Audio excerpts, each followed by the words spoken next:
Okay, last ಕ್ಲಾಸ್ವರೆಗೂ higher high higher low structure, lower high lower low structure ಗೊತ್ತಾಯಿತು. ಇಮ್ರಾನ್ ಬಂದ. Okay, so ಏನಾದ್ರು join ಆಗಿದ್ದೀರಾ? ಸ್ಟಾರ್ಟ್ ಮಾಡ್ತೀನಿ ನನಗೆ. ಸೊ ಲಾಸ್ಟ್ ಕ್ಲಾಸಲ್ಲಿ higher low structure, lower high lower low structure ಆಗಿದೆ. ಬುಲ್ ಟ್ರೆಂಡು ಬೇಲ್ ಟ್ರೆಂಡ್ ಆಗಿದೆ. ಟ್ರೇಡಿಂಗ್ ರೇಂಜ್ ಅಂದರೆ ಪ್ರೈಸ್ ಒಂದೇ ರೇಂಜಲ್ಲಿ ಓಡಾಡ್ತಿದ್ರೆ ಅದು ಟ್ರೇಡಿಂಗ್ ರೇಂಜು, ಅದಾಗಿದೆ. ಬಿಟ್ಟರೆ ಕೆಲವೊಂದು ಇಂಡಿಕೇಟರ್ಸ್ ಹೇಳಿದೆ, 50 ಸಿಂಪಲ್ ಮೂವಿಂಗ್ ಆವ್ರೇಜು, ವಾಲ್ಯೂಮು ಮತ್ತು ರಿಲೇಟಿವ್ ಸ್ಟ್ರೆಂತ್ ಅಂತ. ಅದಿನ್ನ ಏನು ಎತ್ತ ಅಂತ ಏನು ಎಕ್ಸ್ಪ್ಲೇನ್ ಮಾಡಿಲ್ಲ, ಟೈಮ್ ಬಂದಾಗ ಹೇಳ್ತೀನಿ. ಸದ್ಯಕ್ಕೆ ಅದಿನ್ನ ಬೇಕಾಗಿಲ್ಲ. ಇವತ್ತು ಬ್ರಾಡ್ ಆಗಿ ಮಾರ್ಕೆಟ್ ಸೈಕಲ್ ಅಂದರೆ ಏನು ಅಂತ ಹೇಳ್ತೀನಿ. ಲೈಕ್ ದ ನೇಮ್ ಸಜೆಸ್ಟ್, ಸೈಕಲಲ್ಲಿ ಹೋಗ್ಬೇಕಲ್ವ ಒಂದು ಮಾರ್ಕೆಟ್. ಇವಾಗ ನೀರು ಹಾವಿ ಆಗಬೇಕು, ಮೋಡ ಕಟ್ಟಬೇಕು, ಐಸ್ ಆಗಬೇಕು, ಐಸ್ ಆಗಿರೋ ತಿರ್ಗಾ ಮಳೆ ಆಗಬೇಕು. ಅದು ಒಂದು ಸೈಕಲ್. ಮಧ್ಯದಲ್ಲಿ ಎಲ್ಲೂ ಏನೂ ಸ್ಕಿಪ್ ಆಗೋಕ್ಕಾಗಲ್ಲ ಅಲ್ವಾ. ನೀರು ಹಾವಿ ಆಗಲೇಬೇಕು, ಆಮೇಲೆ ಮೋಡ ಕಟ್ಟಲೇಬೇಕು, ಹಾಗೆ. ಬಟ್ ಮಾರ್ಕೆಟ್ ಸೈಕಲ್ದು ಅದು ಕರೆಕ್ಟ್ ಟರ್ಮ್ ಅಲ್ಲ ನನ್ನ ಪ್ರಕಾರ. ಮಾರ್ಕೆಟ್ ಸೈಕಲು ಅವಾಗ ಅವಾಗ ಒಂದು ಫೇಸ್ನ ಸ್ಕಿಪ್ ಮಾಡ್ಬೋದು. ಈಗ ಹಾವಿ ಆಗೋದು ಒಂದು ಫೇಸು, ಮೋಡ ಕಟ್ಟೋದು ಒಂದು ಫೇಸ್ ಆದರೆ, ಆ ಥರ ಮಾರ್ಕೆಟ್ಗೂ 4 ಫೇಸ್ಗಳು ಬರುತ್ತೆ. ಆ 4 ಫೇಸ್ಗಳಲ್ಲಿ ಯಾವುದೋ ಒಂದು ಫೇಸು ಒಂದೊಂದ್ಸರಿ ಸ್ಕಿಪ್ ಮಾಡ್ಬೋದು ಮಾರ್ಕೆಟ್. ಅದು ಹೆಂಗೆ ಏನು ಅಂತ ಹೇಳ್ತೀನಿ. ಫಸ್ಟ್ ಬಂದು ಈ ಮಾರ್ಕೆಟ್ ಸೈಕಲ್ನ ಅಥವಾ ಮಾರ್ಕೆಟ್ ಫೇಸ್ನ ಸ್ಟಾರ್ಟ್ ಮಾಡಿದ್ದು, ಕಾಯಿನ್ ಮಾಡೋಕ್ಕೆ ಟರ್ಮ್ನ ರಿಚರ್ಡ್ ವೈಕಾಫ್ ಅಂತ, ತುಂಬ ಹಳೇಬ್ರು. ಆಮೇಲೆ ಬಂದು ಸ್ಟ್ಯಾನ್ ವೆನ್ಸ್ಟೀನ್ ಅಂತ, ಅದೇ ಆ ಟೆಕ್ಸ್ಟ್ ಬುಕ್ ಕಳಿಸಿದ್ನಲ್ಲ, ಓದೋಕ್ಕಾದ್ರೆ ಎಷ್ಟಾಗುತ್ತೋ ಅಷ್ಟು ಓದ್ರಿ ಅಂತ, ಆ ಮನುಷ್ಯ. ತಿರ್ಗಾ ಅದಾದ್ಮೇಲೆ ಬೇರೆಯವ್ರು ಕ್ಯಾರಿ ಮಾಡಿದ್ದಾರೆ, ವಿಲಿಯಮ್ ಒನಿಂಡೋ, ಅವ್ರ ಸ್ಟೂಡೆಂಟ್ಸು, ಮತ್ತು ಡೇವಿಡ್ ರಯಾನು, ಮಾರ್ಕ್ ಮಿನರ್ವಿನಿ ಎಲ್ಲ. ಬೇಸಿಕಲಿ ಅವರೆಲ್ಲ ಮಾತಾಡ್ತಿರೋದು same thing in a different term. ಅಂದರೆ ಅದಕ್ಕೆ ಹೆಸರು ಬೇರೆ ಕೊಟ್ಬಿಟ್ಟು ಅದ್ರ ಬಗ್ಗೆನೇ ಮಾತಾಡ್ತಾರೆ, ಆಯಿತಾ. ಸ್ಟ್ಯಾನ್ ವೈನ್ಸ್ಟೀನು ಅದನ್ನು ಸ್ಟೇಜಸ್ ಅಂತಾರೆ, ಸ್ಟೇಜ್ 1, ಸ್ಟೇಜ್ 2, ಸ್ಟೇಜ್ 3, ಸ್ಟೇಜ್ 4 ಅಂತ. ರಿಚರ್ಡ್ ವೈಕಾಫ್ ಅಕ್ಯುಮುಲೇಷನು, ರ್ಯಾಲಿ, ಡಿಸ್ಟ್ರಿಬ್ಯೂಷನು, ಆ ಥರ ಹೇಳ್ತಾರೆ ಇನ್ನೊಂದಕ್ಕೆ. ಮಾರ್ಕ್ ಮಿನರ್ವಿನಿ ಬೇರೆ ಥರ ಯೂಸ್ ಮಾಡ್ತಾರೆ, ಹಾಗೆ. ಮಾರ್ಕಪ್ ಅಂದರೆ ರ್ಯಾಲಿಗೆ ಮೇಲ್ಗಡೆ ಹೋಗ್ತಿರೋದು, ರ್ಯಾಲಿಗೆ ಒಬ್ರು ಮಾರ್ಕಪ್ ಅಂತಾರೆ, ಒಬ್ರು ರ್ಯಾಲಿ ಅಂತಾರೆ. Same things, they call it differently. So ಯಾವ್ದಾದ್ರು ಬುಕ್ ಹೋದ್ರೆ ಕನ್ಫ್ಯೂಸ್ ಆಗಬೇಡಿ. ರಿಚರ್ಡ್ ವೈಕಾಫ್ದು ಅಥವಾ ಸ್ಟ್ಯಾನ್ ವೈನ್ಸ್ಟೀನ್ದು ಹೇಳೋದು ನಾನು, ಬಿಕಾಸ್ ಅವರಿಬ್ಬರೇನೆ ಫಸ್ಟ್ ಹೇಳಿದ್ದು, and it is not much different from anything else. Basically ಏನು ಅಂದರೆ ಸ್ಟೇಜ್ 1 ಆಯಿತಾ, ಅಥವಾ ಅಕ್ಯುಮುಲೇಷನ್. ರಿಚರ್ಡ್ ವೈಕಾಫ್ ಕರೆಯೋದು ಅಕ್ಯುಮುಲೇಷನ್ ಅಂತ. ಅಕ್ಯುಮುಲೇಷನ್ ಅಂದರೆ ಏನು? ಈಗ ಯಾವುದೋ ಒಂದು ಸ್ಟಾಕು ಒಂದು ಟ್ರೇಡಿಂಗ್ ರೇಂಜಲ್ಲಿದೆ ಅಂತ ಅಂದ್ಕೊಳ್ಳೋಣ, ಓಕೆನಾ. ಈಗ ಫಾರ್ ಎಕ್ಸಾಂಪಲ್ ಇನ್ಫೋಸಿಸ್ ಇದೊಂದು ಟ್ರೇಡಿಂಗ್ ರೇಂಜಾ, ಪ್ರೈಸ್ ಇಲ್ಲೇ ಓಡಾಡ್ತಿದ್ಯಾ ಇಷ್ಟು ದಿವಸಗಳಾದ್ರೂ. ಈಗ ಈ ಟ್ರೇಡಿಂಗ್ ರೇಂಜು ಸ್ಟೇಜ್ 1 ಅಂತ ಕರಿಬೇಕಾದ್ರೆ ಅಥವಾ ಅಕ್ಯುಮುಲೇಷನ್ ಅಂತ ಕರಿಬೇಕಾದ್ರೆ ಏನೇನು ಫೀಚರ್ಸ್ ಇರಬೇಕು ಅದನ್ನು ಹೇಳ್ತೀನಿ ಮುಂದೆ. ಬಟ್ ಫಾರ್ ನೌ ಈ ಥರ ಇದ್ರೆ ಟ್ರೇಡಿಂಗ್ ರೇಂಜ್, ಕೆಳಗೆ ಅದು ಅಕ್ಯುಮುಲೇಷನ್, ಓಕೆನಾ. ಸುಮ್ಮನೆ ಅಕ್ಯುಮುಲೇಷನ್ ಅಂತ ಕರೆಯೋಕ್ಕಾಗಲ್ಲ, ಅದಕ್ಕೊಂದು ಫಿಲ್ಟರ್ಗಳು ಇರ್ತವೆ, ಅದನ್ನು ಹೇಳ್ತೀನಿ. ನೆಕ್ಸ್ಟ್ ಸ್ಟಾರ್ಟ್ ಆಗೋದು ಈ ರೇಂಜ್ನ ಮೇಲೆ ಹೋದಾಗ, ಆಯಿತಾ.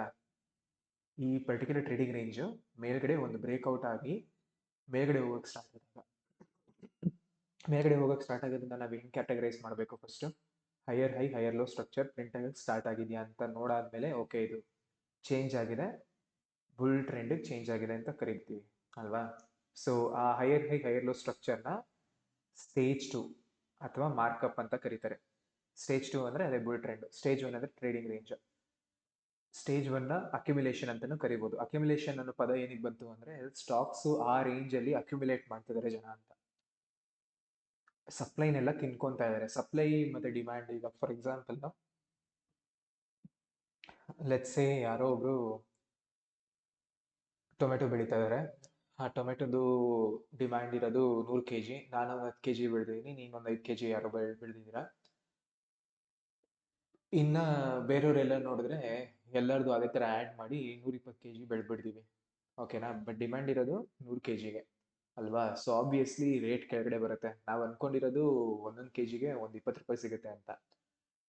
ಬಟ್ ಆ 20 ರೂಪಾಯಿಗೆ ಕರೆಕ್ಟ್ ವ್ಯಾಲ್ಯೂ ಇರೋದೇನು 100 ಕೆ ಜಿವರೆಗೂ 20 ರೂಪಾಯಿ ಬರುತ್ತೆ ಅಂತ. ಬಟ್ ಇರೋದೆಷ್ಟು supply 120 K G. So obviously 20% ಜಾಸ್ತಿ ಪ್ರೊಡಕ್ಷನ್ ಆಗಿರೋದಕ್ಕೆ, ಸಪ್ಲೈ ಜಾಸ್ತಿ ಆಗಿರೋದಕ್ಕೆ ಕಾಸ್ಟ್ ಕಡಿಮೆ ಮಾಡಲೇಬೇಕು ಮಾರಬೇಕು ಅಂದರೆ. So for some reason price ಮೇಲಿಂದ ಕೆಳಗಡೆ ಬಿದ್ದಿದೆ. ಓಕೆನಾ? ಮೇಲಿಂದ ಕೆಳಗಡೆ ಬಿದ್ದಾಗ ಏನಾಗ್ತದೆ, ಫೇರ್ ವ್ಯಾಲ್ಯೂ ಬರ್ತಿದೆ. ನಾನು 20 ರೂಪಾಯಿ ಮಾರಬೇಕು ಅನ್ಕೊಂಡಿದ್ವಿ ನಾವೆಲ್ಲ, ಬಟ್ 18 16 ಏನೋ ಮಾರಬೇಕಾಗಿ ಬಂತು. ಸೊ 20 ರೂಪಾಯಿಂದ ಕೆಳಗಡೆ ಬಂದಿದೆ ಈಗ. ಇಲ್ಲಿ ಬಂದಾಗ ಸ್ಟೇಬಲೈಸ್ ಆಗಬೇಕು ಮಾರ್ಕೆಟ್, ಸೆಲ್ ಮಾಡೋ ಪ್ರೈಸು. ಆಬ್ವಿಯಸ್ಲಿ ಕೆಲವೊಬ್ರು 17 ರೂಪಾಯಿ 16 ರೂಪಾಯಿ 16.5 ಆ ಥರ ಮಾರೋರು ಇರ್ತಾರೆ. ಸೊ ಮಾರ್ಕೆಟ್ ಸ್ಟೇಬಲೈಸ್ ಆಗಬೇಕು, ಆ ಸಪ್ಲೈ ಇರೋದು ಕಡಿಮೆ ಆಗಬೇಕು, ಡಿಮ್ಯಾಂಡ್ ಕ್ರಿಯೇಟ್ ಆಗಬೇಕು ಅಲ್ವಾ? ಈಗ 120 ಕೆ ಜಿ ಇದೆ, ಸರಿ. ಒಂದು ತಿಂಗಳಿಗೆ ನಾವು 100 ಕೆ ಜಿ ಎಕ್ಸ್ಪೆಕ್ಟ್ ಮಾಡಿ ಮಾರಕ್ಕೆ, ಸಾರಿ 100 ಕೆ ಜಿ ಒಂದು ತಿಂಗಳು ಬೇಕಾಗಿತ್ತು ಜನಕ್ಕೆ ಅಂತ ನಮ್ಮ ಅಂದಾಜಿತ್ತು. ಬಟ್ 120 ಕೆ ಜಿ ತಯಾರಿ ಆಗ್ಬಿಟ್ಟಿದೆ, ಆಯ್ತಾ? ಸೊ ಈಗ ಫಾರ್ ಸಮ್ ರೀಸನ್ ಒಂದು ತಿಂಗಳು ಪಾಸ್ ಆಗಿದೆ, 100 ಕೆ ಜಿ ಆಲ್ಮೋಸ್ಟ್ ಹೋಗಿದೆ. ಈಗಲೂ ಪ್ರೈಸ್ ಅಷ್ಟೇ ಇರಬೇಕಾ? ಇಲ್ಲ ಅಲ್ವಾ? ಡಿಮ್ಯಾಂಡ್ ಈಗ ಜಾಸ್ತಿ ಆಗಬೇಕು. 20 ಕೆ ಜಿ ಇದೆ ಅಷ್ಟೇ ನೆಕ್ಸ್ಟ್ ತಿಂಗಳಿಗೆ. ಸೊ ಪ್ರೈಸ್ ಮೇಲೆ ಹೋಗ್ಲೇಬೇಕಾ? ಏನೋ ಒಂದು ರೀಸನ್, ಹಾಗೆ ಸ್ಟಾಕ್ಗೂ ಏನೋ ಒಂದು ರೀಸನ್ ಇರುತ್ತೆ ಮೇಲೆ ಹೋಗೋಕ್ಕೆ. ಸೊ ಈ ಫೇಸು ಮಾರ್ಕೆಟ್ ಫೇರ್ ವ್ಯಾಲ್ಯೂ ಹುಡುಕ್ತಾ ಇರುತ್ತಲ್ಲ, ಕೆಳಗಡೆ ಬಂದು ಅಂದರೆ ಸ್ವಲ್ಪ ಟೈಮ್ ತಗೊಂಡು ಟ್ರೇಡಿಂಗ್ ರೇಂಜಲ್ಲೇ ಓಡಾಡ್ತಿರುತ್ತಲ್ಲ, it's trying to find a fair value ಅಷ್ಟೇ. ಮಾರ್ಕೆಟ್ ಮೇಲೆ ಅಥವಾ ಕೆಳಗಡೆ ಮೂವ್ ಆಗೋದು ಈ ರೇಟು, ಈ ಕರೆಂಟ್ ರೇಟು ಈಕ್ವಿಲಿಬ್ರಿಯಮ್ ಅಲ್ಲಿ ಇದೆಯಾ ಇಲ್ವಾ ಅಂತ ಚೆಕ್ ಮಾಡೋಕ್ಕೆ. If it feels like it's over valued ಕೆಳಗಡೆ ಬರುತ್ತೆ. ಇಫ್ ಇಟ್ಸ್ ಫೀಲಿಂಗ್ ಲೈಕ್ ಇಲ್ಲ ಇದು ಓಕೆ ಇನ್ನ ವ್ಯಾಲ್ಯೂ ಜಾಸ್ತಿ ಇರಬೇಕು, ವಿಚ್ ಮೀನ್ಸ್ ಅಂಡರ್ ವ್ಯಾಲ್ಯೂಡ್, ಮೇಲೆ ಹೋಗುತ್ತೆ. ಸಡನ್ ಆಗಿ ಹೋಗುತ್ತಾ? ಇಲ್ಲ, it has to stabilize at each phase. Sudden ಆಗಿ ಮೇಲೆ ಹೋಗಿದ ತಕ್ಷಣ ಸಡನ್ ಆಗಿ ಕೆಳಗಡೆ ಬರಲ್ಲ, ಅಥವಾ ಸಡನ್ ಆಗಿ ಕೆಳಗಡೆ ಹೋಗಿದ ತಕ್ಷಣ ಸಡನ್ ಆಗಿ ಮೇಲೆ ಹೋಗಲ್ಲ. ಯಾವಾಗಲೂ ಹೋಗಲ್ಲ, ಅವಾಗ ಹೋಗುತ್ತೆ. 10% ಆಫ್ ದ ಟೈಮ್ಸ್ ಆ ಥರ ಹೋಗ್ಬೋದು, ಇಲ್ಲ ಅಂತಿಲ್ಲ. But most of the times 90% of the times ಈ ಥರ ಟ್ರೇಡಿಂಗ್ ರೇಂಜ್ ಫಾರ್ಮ್ ಆಗುತ್ತೆ. ಅಕ್ಯುಮಿಲೇಷನ್ ಇರುತ್ತೆ. ಅಕ್ಯುಮಿಲೇಷನ್ ಏನಾಗುತ್ತೆ, ಡಿಮ್ಯಾಂಡ್ ಜಾಸ್ತಿ ಆಗುತ್ತೆ. ಸಪ್ಲೈನೆಲ್ಲ ತಿನ್ಕೊತಾ ಇರ್ತಾರೆ ಜನ, ಬೈ ಮಾಡಿ ಬೈ ಮಾಡಿ ಬೈ ಮಾಡಿ ಇಟ್ಕೊಂಡು. ಆಮೇಲೆ one fine day demand will be so much that ಈ ಪ್ರೈಸ್ಗೆ ಇಲ್ಲವೇ ಇಲ್ಲ. ಏನು ಇವಾಗ ಫಾರ್ ಎಕ್ಸಾಂಪಲ್ ಇನ್ಫೋಸಿಸ್ದು ಕಂಪನಿ ಬರೀ 100 ಶೇರ್ ಇದೆ ಅಂತ ಇಟ್ಕೊಳ್ಳೋಣ. ಓಕೆನಾ? ಏನು 100 ಶೇರು ಅಂದರೆ, ಈಗ ಸಪೋಸ್ ನಾನು ಮತ್ತು ಶಿವಪುರ ಸೇರಿಕೊಂಡು ಒಂದು ಕಂಪ್ನಿ ತೆಗೆದ್ವಿ. ಓಕೆನಾ? ಅದು ಇನಿಷಿಯಲಿ ಪ್ರೈವೇಟ್ ಲಿಮಿಟೆಡ್ ಕಂಪ್ನಿ ಇರುತ್ತೆ. ಸಪೋಸ್ ನಾವು ಬಿಸ್ನೆಸ್ನ ಬೆಳೆಸ್ತಾ ಇನ್ವೆಸ್ಟರ್ಸ್ನ ಕರ್ಕೊಂಡ್ಬಂದ್ವಿ ನಮ್ಮ ಕಂಪ್ನಿಗೆ. ಈಗೇನಾಗಿದೆ, 200 ಜನಕ್ಕಿಂತ ಜಾಸ್ತಿ ಇನ್ವೆಸ್ಟರ್ಸ್ ಆಗೋಗಿದ್ದಾರೆ. ಓಕೆನಾ? ನಮ್ಮ ಕಂಪ್ನಿ. ಬಟ್ ನಾನು ಮತ್ತು ಶಿವಪುರ ಸ್ಟಾರ್ಟ್ ಮಾಡಿದಾಗ ನಾವಿಬ್ಬರು ಇನ್ವೆಸ್ಟ್ ಮಾಡಿದ್ದು 100 ರೂಪಾಯಿ ಅಂತ ಇಟ್ಕೊಳ್ಳೋಣ. ಓಕೆನಾ? 50-50 ಶೇರ್ಸ್, 50-50 ಸ್ಪ್ಲಿಟ್. ನಾನು 50 ರೂಪಾಯಿ ಹಾಕಿದ್ದೀನಿ, ಶಿವಪುರ 50 ರೂಪಾಯಿ ಹಾಕಿದ್ದೀನಿ. ಕಂಪ್ನಿ ವ್ಯಾಲ್ಯೂ ಅಷ್ಟೇ, ಮಷೀನ್ರಿಗೆ, ಲ್ಯಾಂಡಿಗೆ, ಎಲ್ಲದಕ್ಕೂ, ಯಾವುದೇ ಅಸೆಟ್ ಇದೆಯೋ ಎಲ್ಲದಕ್ಕೂ ಅಷ್ಟೇ, ಆಯಿತಾ? ಪರ್ ಇಯರು ಲೆಟ್ಸೆ ನಮ್ಮ ಕಂಪ್ನಿ ಗ್ರೋ ಆಗ್ತಿರೋದು 10%. ಅಂದರೆ ನೆಕ್ಸ್ಟ್ ಇಯರು 110 ರೂಪಾಯಿ ವ್ಯಾಲ್ಯೂಯೇಷನು, ನೆಕ್ಸ್ಟ್ ಇಯರು 120 ರೂಪಾಯಿ. ಟ್ಯಾಕ್ಸ್ ಎಲ್ಲ ಏನೂ ಇಲ್ಲ ಅಂತ ಇಟ್ಕೊಳ್ಳೋಣ ಸುಮ್ಮನೆ ಕ್ಯಾಲ್ಕುಲೇಷನ್ ಪರ್ಪಸ್ಗೆ. ಬಟ್ ನಾವು ಬೇರೆ ಇನ್ವೆಸ್ಟರ್ಸ್ನ ಕರ್ಕೊಂಡ್ಬಂದ್ವಿ, ಬೆಳೀತು ಕಂಪ್ನಿ, 200 ಜನ ಆದರು. ಈಗ ಕರೆಂಟಾಗಿ ನಮ್ಮ ಹತ್ರ ಇರೋ ಆಸೆಟ್ಸು ಮತ್ತು ಗ್ರೋತ್ನೆಲ್ಲ ಕಂಪೇರ್ ಮಾಡಿದ್ರೆ ನಮ್ಮ ಕಂಪ್ನಿ ವ್ಯಾಲ್ಯೂಯೇಷನ್ ಬಂದು 1000 ರೂಪಾಯಿ ಅಂತ ಇಟ್ಕೊಳ್ಳೋಣ. ಓಕೆನಾ? ನಾನು ಶಿವಪುರ ಹಾಕಿದ್ದೆಷ್ಟು 100 ರೂಪಾಯಿ ಟೋಟಲ್ ಆಗಿ 50 ರೂಪಾಯಿ 50 ರೂಪಾಯಿ ಹಾಕಿದ್ವಿ. ಸೊ ಈಕ್ವಲ್ ಸ್ಪ್ಲಿಟ್ ಇತ್ತು ಅಲ್ವಾ? ಅಂದರೆ 100 ಶೇರ್ ಇದ್ದರೆ ಕಂಪ್ನಿದು, ಆ ಕಂಪ್ನಿದು 100 ಶೇರ 200 ಶೇರ ಅನ್ನೋದು ಮ್ಯಾಟ್ರ್ ಆಗಲ್ಲ. ಏನಕ್ಕೆ? ಸಪೋಸ್ 200 ಶೇರ್ ಇದೆ ಅಂತ ಇಟ್ಕೊಳ್ಳೋಣ, ಬಟ್ ಕಂಪ್ನಿ ವ್ಯಾಲ್ಯೂ ಏನಿತ್ತು, ನಾನು ಶಿವಪುರ ಸ್ಟಾರ್ಟ್ ಮಾಡಿದಾಗ 100 ರೂಪಾಯಿ ಅಲ್ವಾ? ಇಬ್ರಿಗೂ 50-50 ರೂಪಾಯಿ ಹಾಕಿದ್ದು. ಸೊ 200ಗೆ ಸ್ಪ್ಲಿಟ್ ಮಾಡಿದ್ರು, ಅಂದರೆ 200 ಶೇರ್ಸ್ನ ಸ್ಪ್ಲಿಟ್ ಮಾಡಿದ್ರು 100 ಶೇರು ಅವನ ಹತ್ರ, 100 ಶೇರು ನನ್ನ ಹತ್ರ, ಆಯಿತಾ? ಬಟ್ ವ್ಯಾಲ್ಯೂ ಚೇಂಜ್ ಆಗಲ್ಲ, 50 ರೂಪಾಯಿ ಇರುತ್ತೆ, ಅವನದು 50 ರೂಪಾಯಿ ಇರುತ್ತೆ. ವ್ಯಾಲ್ಯೂ ಚೇಂಜ್ ಆಗೋದು ಯಾವಾಗ? ಕಂಪ್ನಿ ಲಾಭ ಮಾಡಿದಾಗ ಅಲ್ವಾ? ಸೊ ನಂಬರ್ ಆಫ್ ಶೇರ್ಸು ಜಾಸ್ತಿ ಇರ್ಬೋದು, ಕಡಿಮೆ ಇರ್ಬೋದು ಇನಿಷಿಯಲಿ, ಅದು ಮ್ಯಾಟ್ರ್ ಆಗಲ್ಲ. ಬಟ್ ನಾನು ಇವಾಗ 200 ಶೇರ್ ಇದೆ ಅಂತ ಇಟ್ಕೊಳ್ಳೋಣ, ಬೇಡ ಕ್ಯಾಲ್ಕುಲೇಷನ್ಗೆ 100 ಇಟ್ಕೊಳ್ಳೋಣ. 100 ಶೇರ್ ಇದೆ, ನಾನು ಸ್ಟಾರ್ಟ್ ಮಾಡಿದಾಗ 100 ರೂಪಾಯಿ ಹಾಕಿದ್ವಿ. ಸೊ ನನ್ನ ಹತ್ರ 50 ಶೇರ್ ಇದೆ, ಶಿವಪುರ ಹತ್ರ 50 ಶೇರ್ ಇದೆ. ಇಬ್ರು ಇನ್ವೆಸ್ಟರ್ಸ್ ಬಂದರು, ನಾವು ಪಿಚ್ ಮಾಡಿದ್ವಿ, ಓಕೆ ಅಂದರು. ಸೊ ನಾನು ಶಿವಪುರ ಅಗ್ರಿ ಮಾಡಿಬಿಟ್ಟು, ಓಕೆ ನಂದು ನಿಂದರಲ್ಲಿ 2 ಶೇರ್ ಕೊಡೋಣ. ಅಂದರೆ 2% ಅವನು ಒಬ್ಬ ಇನ್ವೆಸ್ಟರ್ ಕೊಡೋಣ, ನೀನು 2% ನಿನ್ನಿಂದ ಒಬ್ಬ ಇನ್ವೆಸ್ಟರ್ ಕೊಡು ಅಂತ ಹೇಳ್ತೀನಿ ನಾನು ಶಿವಪುರಂಗೆ. ಓಕೆ ಅಂತ ಆಗುತ್ತೆ. ಹಾಗೆ ಹೋಗ್ತಾ ಹೋಗ್ತಾ ವ್ಯಾಲ್ಯೂಯೇಷನ್ ಬೆಳೀತಾ ಬೆಳೀತಾ ಇನ್ವೆಸ್ಟರ್ಸ್ ಬರ್ತಾ ಇರಬೇಕಾದ್ರೆ ಇಷ್ಟು ಶೇರ್ ಅಂತ ಕೊಡ್ತಾ ಇರ್ತೀವಿ, ಆಯಿತಾ. ಕಂಪ್ನಿ ಬೆಳೀತಾ ಬೆಳೀತಾ ಏನಾಗುತ್ತೆ, ಆ ಒಂದು ಶೇರ್ಗೆ ವ್ಯಾಲ್ಯೂ ಜಾಸ್ತಿ ಆಗುತ್ತಲ್ವಾ. ಫಸ್ಟು ಒಂದು ಶೇರ್ಗೆ ₹1 ವ್ಯಾಲ್ಯೂ ಇತ್ತು.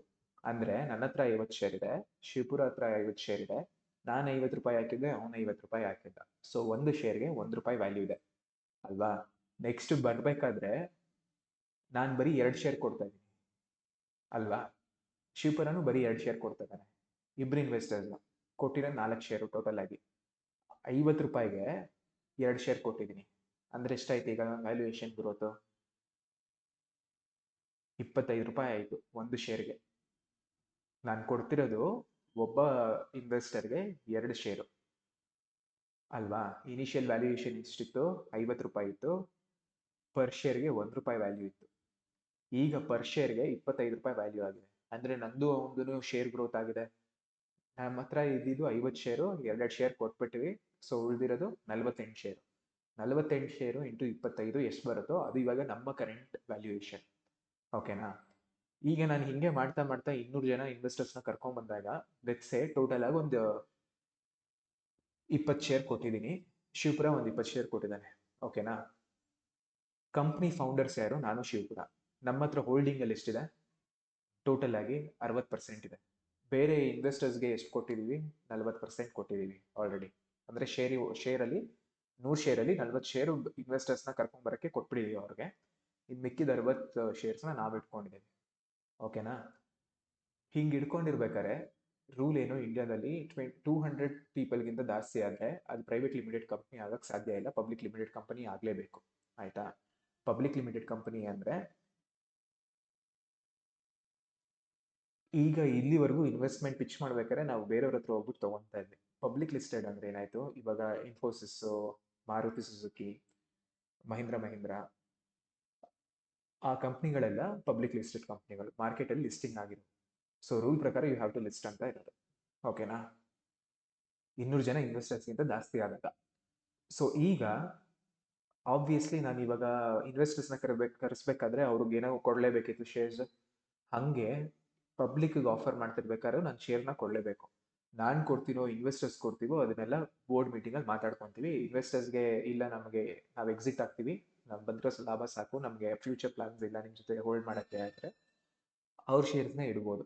ಅವ್ರ ಶೇರ್ಸ್ನ ನಾವು ಬೈ ಮಾಡಿ ಅದನ್ನು ಇನಿಷಿಯಲ್ ಪಬ್ಲಿಕ್ ಆಫರಿಂಗ್ ಅಂತ IPO ಅಂತ ಕರೀತಾರೆ. ಮಾರ್ಕೆಟಲ್ಲಿ ಲಿಸ್ಟ್ ಆಗಬೇಕಾದ್ರೆ ಬ್ಯಾಂಕೆಲ್ಲ ಎವ್ಯಾಲ್ಯೂಯೇಷನ್ ಮಾಡಿ ಇದು ಮಾಡ್ತಾರೆ. ಆ ವ್ಯಾಲ್ಯೂಯೇಷನ್ ಮಾಡಾದ್ಮೇಲೆ ಸೆಬಿಗೆ ಹೋಗ್ಬಿಟ್ಟು ಹೇಳಬೇಕು. ಇವಾಗ RBI ಥರ ಸೆಬಿ ಇದೆ ಅನ್ನಲ್ಲ ಸ್ಟಾಕ್ ಮಾರ್ಕೆಟ್ಗೆ. ಸೊ ಅವ್ರಿಗೆ ಅಪ್ಲಿಕೇಶನ್ನ ಹಾಕಿ, ನೋಡಿ ಇದು ಬ್ಯಾಂಕ್ ವ್ಯಾಲ್ಯೂಯೇಷನು, ನಮ್ಮ ಕಂಪ್ನಿಗೆ ಇಷ್ಟು ವ್ಯಾಲ್ಯೂಯೇಷನ್ ಇದೆ, ಇಷ್ಟು ಶೇರ್ಸ್ನ ನಾವು ಲಿಸ್ಟ್ ಮಾಡಬೇಕು, ಇಷ್ಟು ಪ್ರೈಸ್ಗೆ ಅಂತ ಅಂದ್ಕೊಂಡಿದ್ದೀವಿ ಅಂತ. ಅಂದರೆ ಇವಾಗ 40 ಶೇರ್ಗಳನ್ನ ನಾನು ಇನ್ವೆಸ್ಟರ್ಸ್ಗೆ ಮಾರಿದ್ವಿ ಅಲ್ವಾ ನಾನು ಶಿವಪುರ. ಅದರಲ್ಲಿ ಲೆಟ್ಸೇ ಒಂದು 10 ಶೇರು ಇಲ್ಲ 10 ಶೇರ್ ಇರೋ ಇನ್ವೆಸ್ಟರ್ಸು ಇಲ್ಲ ನಾವು ಇದನ್ನ ಮಾರಕ್ಕೆ ರೆಡಿ ಇದ್ದೀವಿ ಅಂತ ಹೇಳ್ತಾರೆ. ಒಂದು ಅವ್ರದ್ದೇ ಡೈರೆಕ್ಟಾಗಿ ನಾನು IPO ಮಾರ್ಬೋದು, ಅಥವಾ ನಾನು ಖರೀದಿ ಮಾಡಿಬಿಟ್ಟು, ಅಂದರೆ ನಾನು ಶಿವಪುರ ಖರೀದಿ ಮಾಡಿಬಿಟ್ಟು ಆಮೇಲೆ IPO ಮಾರ್ಬೋದು. ಅದು ಹೆಂಗೆ ಮಾತಾಡ್ತೀರಾ, ಏನು ಬಿಸ್ನೆಸ್ ಡೀಲ್ ಹೆಂಗಿರುತ್ತೆ ಅನ್ನೋದ್ರ ಮೇಲೆ. ಸೊ ಹಾಗೆ ಮಾರಿದಾಗ ಏನಾಯಿತು, ಲಿಸ್ಟ್ ಆಯಿತು, ಪಬ್ಲಿಕ್ ಬೈ ಮಾಡೋಕ್ಕೆ ಸ್ಟಾರ್ಟ್ ಆಗುತ್ತೆ. ನಾವು they are also a part owner of your company. ಓಕೆನಾ. ಬಟ್ ಅವ್ರದ್ದು ಪರ್ಸೆಂಟೇಜ್ ತುಂಬ ಕಡಿಮೆ ಇರುತ್ತೆ. They don't impact anything. And there is a rule also, if somebody has to own 5%ಗಿಂತ ಜಾಸ್ತಿ ಒಂದು ಕಂಪ್ನಿ ಶೇರ್ನ, ಅಂದರೆ ಇವಾಗ ನಂದು ಶಿವಪುರ ಕಂಪನಿಲಿ ಯಾರೇ ಒಬ್ಬ ಇನ್ವೆಸ್ಟರು ಒಂದು ಸತಿ ಪಬ್ಲಿಕಲ್ಲಿ ಲಿಸ್ಟ್ ಆಗೋಗಿದೆ ಅಂದರೆ ಸ್ಟಾಕ್ ಮಾರ್ಕೆಟಲ್ಲಿ ಬಂದ್ಬಿಟ್ಟಿದ್ದೀವಿ ನಾವೀಗ. ಸೊ ಈಗ ಯಾರು ಬೇಕಾದ್ರೂ ಓನ್ ಮಾಡ್ಬೋದು ನಮ್ಮ ಸ್ಟಾಕ್ನ. ನಮ್ಮ ಕೈಲಿಲ್ಲ. ಮುಂಚೆ ಅಂದರೆ ಇನ್ವೆಸ್ಟರ್ ಇತ್ತು, ಯಾವ ಇನ್ವೆಸ್ಟರ್ ಹತ್ರ ಹೋಗ್ತಿದ್ವಿ, ಯಾರಿಗೆ ಮಾರ್ತಿದ್ವಿ ಅಂದರೆ ನಮ್ಮ ಕೈಲಿತ್ತು. ಈಗ ನಮ್ಮ ಕೈಲಿದೆಯಾ? ಇಲ್ಲ. ನಮ್ಮ ಕೈಲಿ ಇರೋದೇನು, ನನ್ನ ಕಂಪ್ನಿದು ಎಷ್ಟು ಶೇರ್ನ ನಾನು ಪಬ್ಲಿಕ್ ಅವ್ರಿಗೆ ಖರೀದಿ ಮಾಡಕ್ಕೆ ಬಿಡ್ಬೋದು ಅಂತ.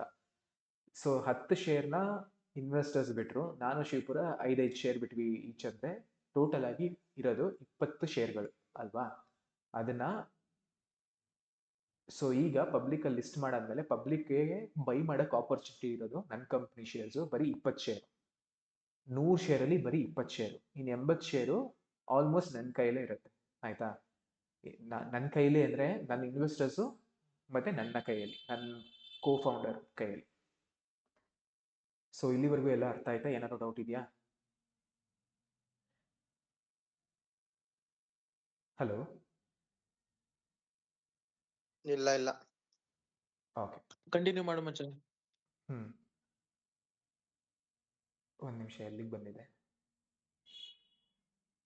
ಹಾಂ, ಸೊ ಈಗ ಆ 20 ಶೇರ್ಗಳನ್ನ ಬಿಟ್ಟಿದ್ದೀನಲ್ವಾ ಸ್ಟಾಕ್ ಮಾರ್ಕೆಟ್ಗೆ, ಅದರಲ್ಲಿ ಯಾರೇ ಒಬ್ಬ ಇಂಡಿವಿಜುವಲ್ ಬೈಯರ್ ನನಗೆ ಗೊತ್ತಿಲ್ದಿರೋನು 5%, 20 ಶೇರಲ್ಲಿ 5% ಖರೀದಿ ಮಾಡಿದ್ದಾನೆ ಅಂದರೆ ಅವನು ಸೆಬಿ ಹತ್ರ ಹೇಳಬೇಕು, ನಾನು ಈ ಕಂಪ್ನಿ ಶೇರು 5% ಖರೀದಿ ಮಾಡಿದ್ದೀನಿ.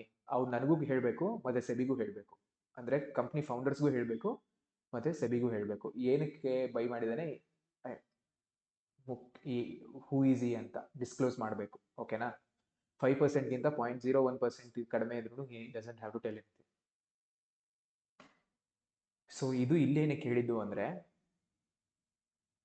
ಈ ಓವರ್ ವ್ಯಾಲ್ಯೂ ಅಥವಾ ಅಂಡರ್ ವ್ಯಾಲ್ಯೂ ಬರ್ತಿರೋದು ಅದೇ ಕಾರಣಕ್ಕೆ. ಯಾರೋ ಒಬ್ರು ಮಾಡ್ತಾ ಇರ್ತಾರೆ, ಯಾರೋ ಒಬ್ರು ಖರೀದಿ ಮಾಡ್ತಿರ್ತಾರೆ. ಓಕೆನಾ? ಆ 20 ಶೇರಲ್ಲೇ 20 ಶೇರೇ ಮಾತ್ರನೇ ಅಲ್ವಾ ಪಬ್ಲಿಕ್ಗೆ ಇರೋದು. ಪಬ್ಲಿಕ್ಕಲ್ಲಿ 20 ಶೇರ್ ಇದ್ರೆ ಇವಾಗ ಮ್ಯೂಚುವಲ್ ಫಂಡ್ಸು ಖರೀದಿ ಮಾಡ್ತಾರೆ, ಬ್ಯಾಂಕ್ಗಳು ಖರೀದಿ ಮಾಡ್ತಾರೆ, ಇಂಡಿವಿಜುವಲ್ ರಿಟೇಲರ್ಸು ಖರೀದಿ ಮಾಡ್ತಾರೆ, ತುಂಬ ಕಾಸಿರೋರು ಲೈಕ್ ಜುಂಜುನ್ವಾಲಾ, ರಾಕೇಶ್ ದಮಾನಿ ಅಂಥವ್ರು ಖರೀದಿ ಮಾಡ್ತಾರೆ. ಬಟ್ ಅವರೆಲ್ಲರೂ ಪಬ್ಲಿಕ್ ಅಂತಲೇ ಕರಿಬೇಕಾಗುತ್ತೆ ಇಲ್ಲಿ. ಓಕೆನಾ? ಅವ್ರನ್ನ ಕ್ಯಾಟಗರೈಸ್ ಮಾಡ್ತೀರಾ ಅಂದರೆ ಇನ್ಸ್ಟಿಟ್ಯೂಷನಲ್ ಪ್ಲೇಯರ್ಸು ಮತ್ತು ರಿಟೇಲ್ ಪ್ಲೇಯರ್ಸ್ ಅಂತ ಕರಿಬೋದು.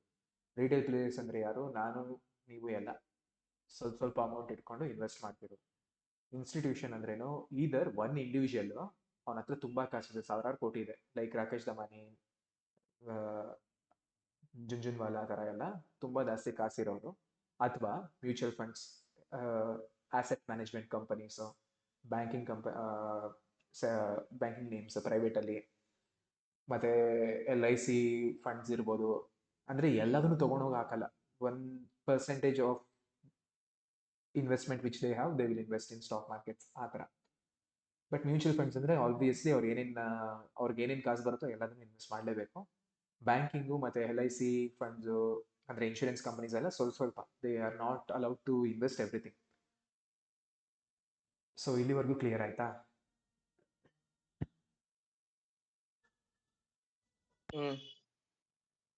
ಈಗ ಯಾವುದೋ ಒಂದು ರೇಟಲ್ಲಿ, ಫಸ್ಟಿಗೆ ಎಕ್ಸಾಂಪಲ್ಗೆ ಬರೋಣ.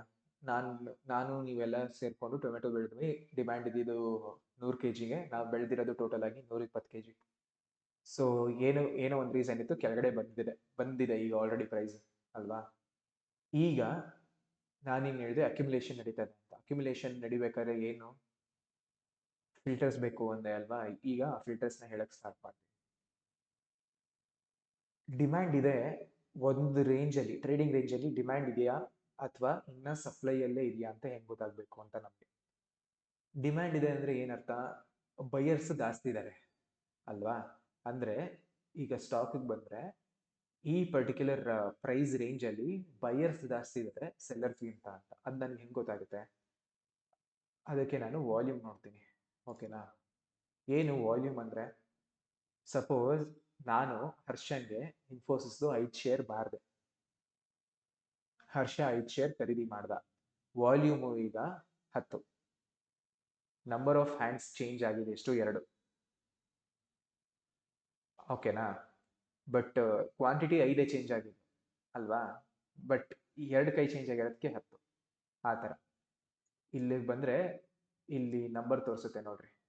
ಸೊ ಈ ಕ್ಯಾಂಡಲ್ದು ಯಾವುದು? Wednesday 3rd September 2025. ಆ ಒಂದು ದಿವಸದಲ್ಲೇ 4.62 ಮಿಲಿಯನ್ ಶೇರ್ಸ್ ಟ್ರೇಡ್ ಆಗಿದೆ. ಯಾವುದು? ಇನ್ಫೋಸಿಸ್ದು. ಓಕೆನಾ? ಈಗ ಇದು ಬೈಯಿಂಗ್ ಸೈಡ್ದ ಸೆಲ್ಲಿಂಗ್ ಸೈಡ್ದ ಹೆಂಗೆ ಗೊತ್ತಾಗುತ್ತೆ ನನಗೆ? ಒಂದು ಪರ್ಟಿಕ್ಯುಲರ್ ಟ್ರೇಡಿಂಗ್ ರೇಂಜಲ್ಲಿ ಗ್ರೀನ್ ಅಂದರೆ ಮೇಲ್ಗಡೆ ಹೋಗ್ತಿರ್ಬೇಕಾದ್ರೆ, ಅಥವಾ ವೈಟ್ ಕ್ಯಾಂಡಲ್ ನಾನು ಹಾಕಿರೋದು, ನೀವು ಯೂಶಲಿ ಗ್ರೀನ್ ಇಟ್ಟರೆ, ಆ ಬುಲ್ ಕ್ಯಾಂಡಲ್ಗಳಿದೆಯಲ್ಲ, ವೈಟ್ ಆಗಲಿ ಗ್ರೀನ್ ಆಗಲಿ, ಯಾವ ಕಲರಲ್ಲಿ ರೆಪ್ರೆಸೆಂಟ್ ಮಾಡ್ತಿರೋ ನಿಮಗೆ ಬಿಟ್ಟಿದ್ದು, ಆ ಥರ ಕ್ಯಾಂಡಲ್ಗಳಲ್ಲಿ ವಾಲ್ಯೂಮ್ ಜಾಸ್ತಿ ಇದ್ದು ಕೆಳಗಡೆ ಹೋಗ್ತಿರೋ ಬೇರ್ ಕ್ಯಾಂಡಲ್ಗಳು, ಇಲ್ಲಿ ಕಪ್ಪು, ನೀವು ರೆಡ್ ಹಾಕ್ಬೋದು, ಆ ಕ್ಯಾಂಡಲ್ಗಳಲ್ಲಿ ವಾಲ್ಯೂಮ್ ಕಡಿಮೆ ಇದ್ದರೆ ಅಕ್ಯುಮುಲೇಷನ್ ಅಂತೀನಿ. ಏನಕ್ಕೆ? ಬೈ ಮಾಡ್ಬೇಕಾದ್ರೆ ಮೇಲೆ ಹೋಗ್ತಿರ್ಬೇಕಾದ್ರೆ ಡಿಮ್ಯಾಂಡ್ ಜಾಸ್ತಿ ಇದೆ, ನಂಬರ್ ಆಫ್ ಶೇರ್ಸ್ ಟ್ರೇಡೆಡ್ ಆ ದಿವಸದಲ್ಲಿ ಜಾಸ್ತಿ ಇದೆ. ಅದೇ ಕೆಳಗಡೆ ಬರ್ತಿರ್ಬೇಕಾದ್ರೆ ನೋಡಿದ್ರೆ ಕಡಿಮೆ ಆಗ್ತಾ ಇದೆ. ಓಕೆನಾ? ಎಲ್ಲಿ ಹೇಳ್ತಾರೆ ನಾನು? ಟ್ರೇಡಿಂಗ್ ರೇಂಜ್ ಅಲ್ಲಿ. ಅದನ್ನ ಗಮನ ವಹಿಸ್ರಿ. ಓಕೆನಾ? ಸೊ ಇದು ಒನ್ ಸೈನ್ ಆಫ್ ಅಕ್ಯುಮಿಲೇಷನ್. ಓಕೆನಾ? ಮೇಲ್ಗಡೆ ಹೋಗ್ತಿರ್ಬೇಕಾದ್ರೆ ವಾಲ್ಯೂಮ್ಸ್ ಇನ್ಕ್ರೀಸ್ ಆಗ್ತಿರುತ್ತೆ, ಕೆಳಗಡೆ ಬರ್ತಿರ್ಬೇಕಾದ್ರೆ ವಾಲ್ಯೂಮ್ಸ್ ಡಿಕ್ರೀಸ್ ಆಗ್ತಿರುತ್ತೆ. ಸೊ ಇಲ್ಲಿ ನೋಡಿದ್ರೆ ಈ ಟ್ರೇಡಿಂಗ್ ರೇಂಜ್ ಅಲ್ಲಿ ವಾಲ್ಯೂಮ್ ಇನ್ಕ್ರೀಸ್ ಆಗ್ತಿದೆ ಮೇಲ್ಗಡೆ ಹೋಗ್ಬೇಕಾದ್ರೆ, ತಿರ್ಗಾ ಇಲ್ಲಿ ನೋಡಿದ್ರೆ ವಾಲ್ಯೂಮ್ ಡ್ರಾಪ್ ಆಗ್ತಿದೆ ಕೆಳಗಡೆ ಬರ್ತಿರ್ಬೇಕಾದ್ರೆ. ಇಲ್ಲಿಂದ ಇಲ್ಲಿ ಕೆಳಗಡೆ ಬರ್ಬೇಕಾದ್ರೆ ಪ್ರೈಸು ವಾಲ್ಯೂಮ್ ಆಲ್ಸೋ ಕೆಳಗಡೆ ಹೋಗ್ತದೆ, ತಿರ್ಗಾ ಇಲ್ಲಿಂದ ಇಲ್ಲಿ ಮೇಲೆ ಹೋಗ್ತಿದೆ, ವಾಲ್ಯೂಮ್ ಆಲ್ಸೋ ಮೇಲೆ ಹೋಗ್ತಿದೆ. ಓಕೆನಾ? ಅರ್ಥ ಆಯ್ತಲ್ವಾ? ಹಲೋ, ಆಯ್ತು. ಬೇರೆಯವ್ರಿಗೂ ಎಲ್ಲರಿಗೂ ಅರ್ಥ ಆಯ್ತಾ?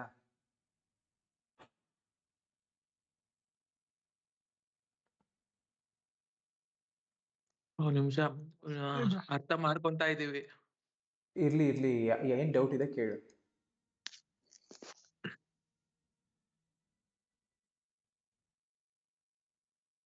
ನೀನ್ ಕಂಟಿನ್ಯೂ ಮಾಡು ಬಿ ಆರ್. ನನ್ಗೇನೋ ಡೌಟ್ಸ್ ಇದ್ರೆ ನಾನು ಹಂಗೆ ಟೆಕ್ಸ್ಟ್ ಮಾಡಿ ಕೇಳ್ತೀನಿ.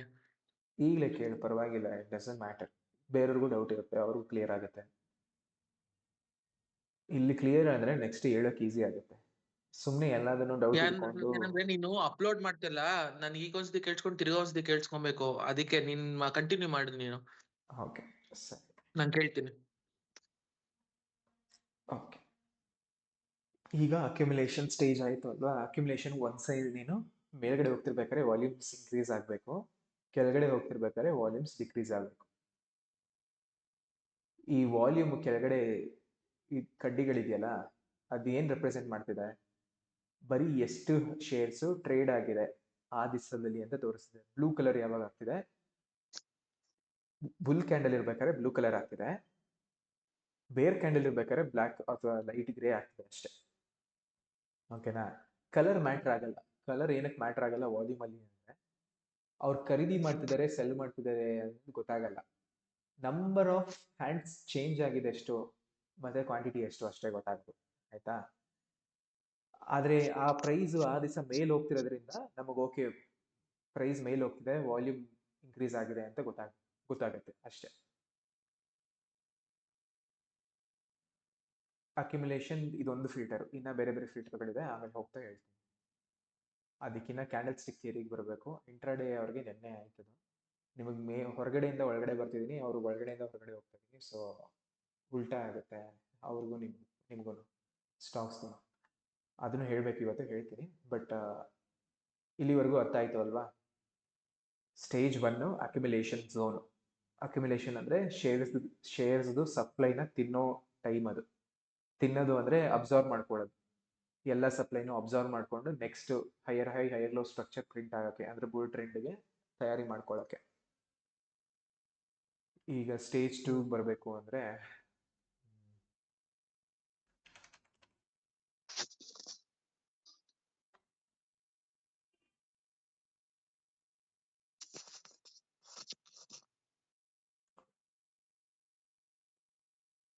ಪ್ರೈಸ್ ಯಾವುದೋ ರೀಸನ್ಗೆ ಕೆಳಗಡೆ ಬಂದಿದೆ, ಒಂದು ಟ್ರೇಡಿಂಗ್ ರೇಂಜ್ ಕ್ರಿಯೇಟ್ ಆಯಿತು.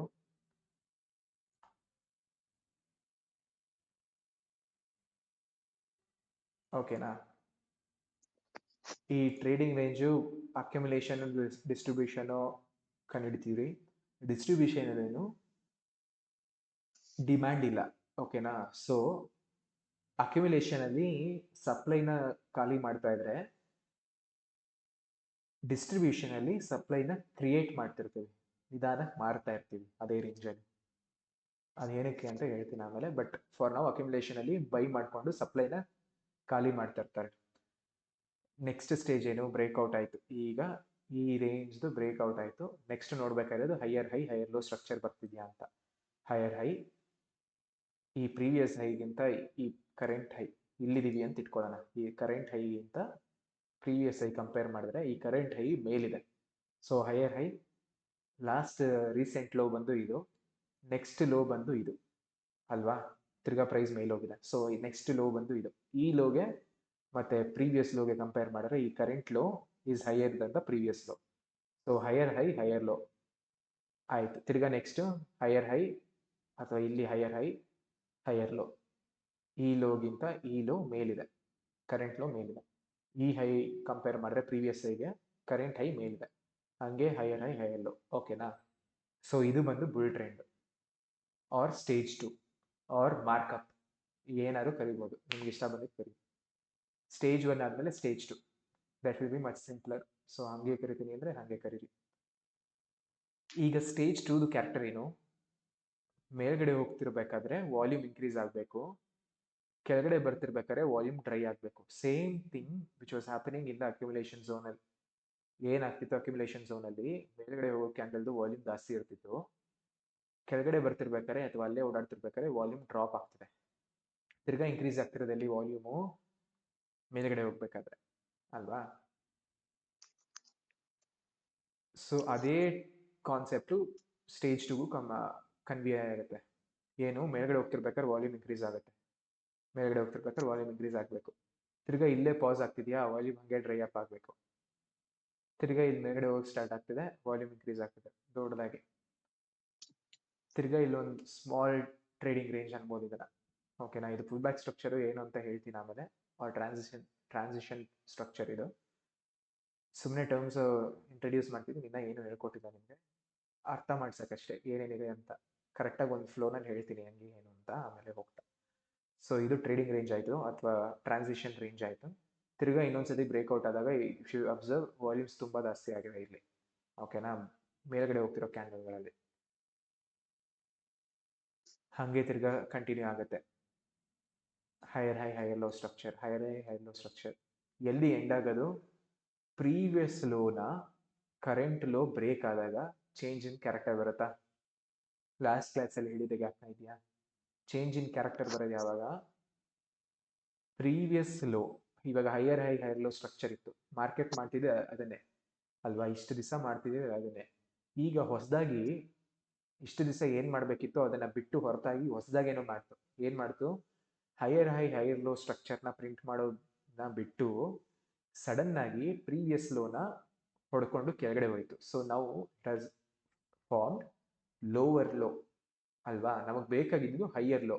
ಈ ಕರೆಂಟ್ ಲೋ ಈ ಪ್ರೀವಿಯಸ್ ಲೋಗಿಂತ ಮೇಲಿರಬೇಕಿತ್ತು, ಬಟ್ ಈಗ ಈ ಕರೆಂಟ್ ಲೋ ಈ ಪ್ರೀವಿಯಸ್ ಲೋಗಿಂತ ಕೆಳಗೋಗಿದೆ. ಸೊ ಲೋವರ್ ಲೋ ಆಯಿತು, ಚೇಂಜ್ ಇನ್ ಕ್ಯಾರೆಕ್ಟರ್ ಬಂದಿದೆ. ಚೇಂಜ್ ಇನ್ ಕ್ಯಾರೆಕ್ಟರ್ ಬಂದಿದ ತಕ್ಷಣ ಓ ಇದು ರಿವರ್ಸ್ ಆಗೋಯ್ತು, ಬೇರೆ ಟ್ರೆಂಡ್ ಸ್ಟಾರ್ಟ್ ಆಯಿತು ಅಂತ ಹೇಳೋಕ್ಕಾಗತ್ತಾ? ಅಂದರೆ lower high lower low structure start ಆಯಿತು ಅಂತ ಹೇಳೋಕ್ಕಾಗತ್ತಾ? ಇಲ್ಲ. ಹೋಗ್ಲಿ ಟ್ರೇಡಿಂಗ್ ರೇಂಜ್ ಸ್ಟಾರ್ಟ್ ಆಗೋಗುತ್ತೆ ಅಂತ ಹೇಳೋಕ್ಕಾಗತ್ತಾ? ಇಲ್ಲ. ಇಲ್ಲ ಇದು ಸ್ವಲ್ಪ ದಿವಸ ಇಲ್ಲೇ ನಿಂತು ಮೇಲ್ಗಡೆ ಕಂಟಿನ್ಯೂ ಆಗುತ್ತೆ ಅಂತ ಹೇಳೋಕ್ಕಾಗತ್ತಾ? ಇಲ್ಲ. ಯಾರ ಕೈಲೂ ಹೇಳೋಕ್ಕಾಗಲ್ಲ. ನಮಗೆ ಗೊತ್ತಾಗಿದ್ದೇನು? ಈಗ ಚೇಂಜ್ ಇನ್ ಕ್ಯಾರೆಕ್ಟರ್ ಬಂದಿದೆ, ಅದೇನು ಮಾಡ್ತಿತ್ತೋ ಅದನ್ನ ಮಾಡ್ತಾ ಇಲ್ಲ, ನಾನು ತಿರ್ಗಾ ಅದನ್ನ ನನಗೆ ಅರ್ಥ ಆಗೋ ಟೈಮ್ ಬರೋವರೆಗೂ ಕಾಯ್ತೀನಿ ಅನ್ನೋದನ್ನ. ಫಸ್ಟ್ ಟ್ರೇಡಿಂಗ್ ರೇಂಜ್ ಆಗುತ್ತೋ ಅಥವಾ ಸಡನ್ ಆಗಿ ಬೀಳಕ್ಕೆ ಸ್ಟಾರ್ಟ್ ಆಗುತ್ತೋ ಅಥವಾ ಕಂಟಿನ್ಯೂ ಮಾಡಕ್ಕೆ ಸ್ಟಾರ್ಟ್ ಮಾಡುತ್ತೋ ಅದು ಸ್ಟಾಕಿಗೆ ಬಿಟ್ಟಿದ್ದು, ನನಗಲ್ಲ. ನಾನು ಹೇಳಿದ ತಕ್ಷಣ ಅದು ಮೂವ್ ಆಗಲ್ಲ. ಸಾವಿರಾರು ಕೋಟಿ ನನ್ನ ಅನಿಸಿಕೆ ಮೇಲೆ ಮೂವ್ ಆಗಲ್ಲ ಸ್ಟಾಕ್ ಮಾರ್ಕೆಟಲ್ಲಿ. ಸೊ ಅದೇನು ಹೇಳುತ್ತೆ ಅನ್ನೋದನ್ನ ನಾನು ಕೇಳಬೇಕು. ಇಲ್ಲಿ ನೋಡಿದ್ರೆ ಕೆಳಗಡೆ ಬಂತು, ಒಂದು ಟ್ರೇಡಿಂಗ್ ರೇಂಜ್ ಆಯಿತು, ತಿರ್ಗಾ ಕೆಳಗಡೆ ಹೋಗಿ ಸ್ಟಾರ್ಟ್ ಆಯಿತು. ಓಕೆನಾ? ತಿರ್ಗಾ ನೆಕ್ಸ್ಟ್ ಸೈಕಲ್ ಏನು? ಎಲ್ಲೋ ಒಂದು ಕಡೆ ಇನ್ನೊಂದು ಟ್ರೇಡಿಂಗ್ ರೇಂಜ್ ಫಾರ್ಮ್ ಆಗಬೇಕು. ಆ ಟ್ರೇಡಿಂಗ್ ರೇಂಜ್ನ ನಾನು ಸ್ಟೇಜ್ 1 ಅಂತ ಕರಿಯಂಗೆ ಆಗಬೇಕು. ಸ್ಟೇಜ್ 1 ಅಂತ ಕರಿಯಂಗೆ ಏನು? ಈಗ ಇದು ಟ್ರೇಡಿಂಗ್ ರೇಂಜಾ? ಇಲ್ಲ. ಯಾಕೆ? ಲೋವರ್ ಹೈ ಲೋವರ್ ಲೋ ಸ್ಟ್ರಕ್ಚರಲ್ಲಿ ಇದೆ. ಸೊ ಅದು ಟ್ರೇಡಿಂಗ್ ರೇಂಜ್ ಬರೋವರೆಗೂ ನಾನು ಸ್ಟೇಜ್ 1 ಅನ್ನು ನೋಡೋಕ್ಕಾಗಲ್ಲ, ಅಕ್ಯುಮುಲೇಷನ್ ನೋಡೋಕ್ಕಾಗಲ್ಲ. ಈಗ higher high higher low structure ಮಾಡ್ತಿರ್ಬೇಕಾದ್ರೆ ನಾನು ಏನು ನೋಡಬೇಕಾಗಿರೋದು? ಮೇಲ್ಗಡೆ ಹೋಗ್ಬೇಕಾದ್ರೆ ವಾಲ್ಯೂಮ್ಸ್ ಇನ್ಕ್ರೀಸ್ ಆಗ್ತಿದೆಯೇ? ಓಕೆ, ಇನ್ಕ್ರೀಸ್ ಆಗ್ತಿದೆ ಅಂದರೆ ಕೆಳಗಡೆ ಹೋಗಬೇಕಾದ್ರೆ ಅಂದರೆ ಸ್ಮಾಲ್ ಪೀರಿಯಡ್ ಆಫ್ ಟೈಮ್ಸ್ಗೆ ಅಲ್ಲೇ ಕೆಳಗಡೆ ಹೋಗೋದು ಅಥವಾ ಅಲ್ಲೇ ಓಡಾಡಬೇಕಾದ್ರೆ ವಾಲ್ಯೂಮ್ ಡ್ರೈ ಅಪ್ ಆಗ್ತಿದೆಯಾ? ಆಗ್ತಿದೆ. ತಿರ್ಗಾ ಅದೇ ರೇಂಜಲ್ಲಿ ಮೇಲ್ಗಡೆ ಇಲ್ಲಿ ನೋಡಿದ್ರೆ ಇದೇ ರೇಂಜಲ್ಲಿ ಇದೆ ಪ್ರೈಸಿನ, ಮೇಲೆ ಹೋಗ್ತಿರ್ಬೇಕಾದ್ರೆ ವಾಲ್ಯೂಮ್ ಇಲ್ಲೂ ಇನ್ಕ್ರೀಸ್ ಆಗ್ತಿದೆ. ಅದನ್ನ ನೋಡ್ತಾ ಇದ್ದೀನಿ. ಇನ್ನೂ ಡೀಟೇಲ್ಡ್ ಆಗಿ ಹೇಳ್ತೀನಿ, ಬಟ್ ಸುಮ್ಮನೆ ಇವಾಗ ವಿಜುವಲಿ ನೋಡ್ಕೊಳ್ಳಿ. ಓಕೆನಾ? ನೆಕ್ಸ್ಟ್ ಬಂದು ಸ್ಟೇಜ್ 3. ಸ್ಟೇಜ್ 3 ಅಂದ್ರೇನು? ಡಿಸ್ಟ್ರಿಬ್ಯೂಷನ್. ಡಿಸ್ಟ್ರಿಬ್ಯೂಷನಲ್ಲಿ ಕ್ಯಾರೆಕ್ಟರಿಸ್ಟಿಕ್ಸ್ ಏನಂದರೆ ಟ್ರೇಡಿಂಗ್ ರೇಂಜೇ ಇರುತ್ತೆ, ಬಟ್ ಆ ಟ್ರೇಡಿಂಗ್ ರೇಂಜು ಸಪ್ಲೈನ ಜಾಸ್ತಿ ಮಾಡೋಕ್ಕಿರುತ್ತೆ. ಅಂದರೆ ಪಬ್ಲಿಕ್ಗೆ ಲಿಸ್ಟ್ ಮಾಡಿದಾದ್ಮೇಲೆ ಕಂಪ್ನಿನ ಯಾರ ಕೈಲಿದೆ ಅನ್ನೋದು ನನಗೆ ಗೊತ್ತಿಲ್ಲ. ಯಾವಾಗ ಗೊತ್ತಾಗೋದು?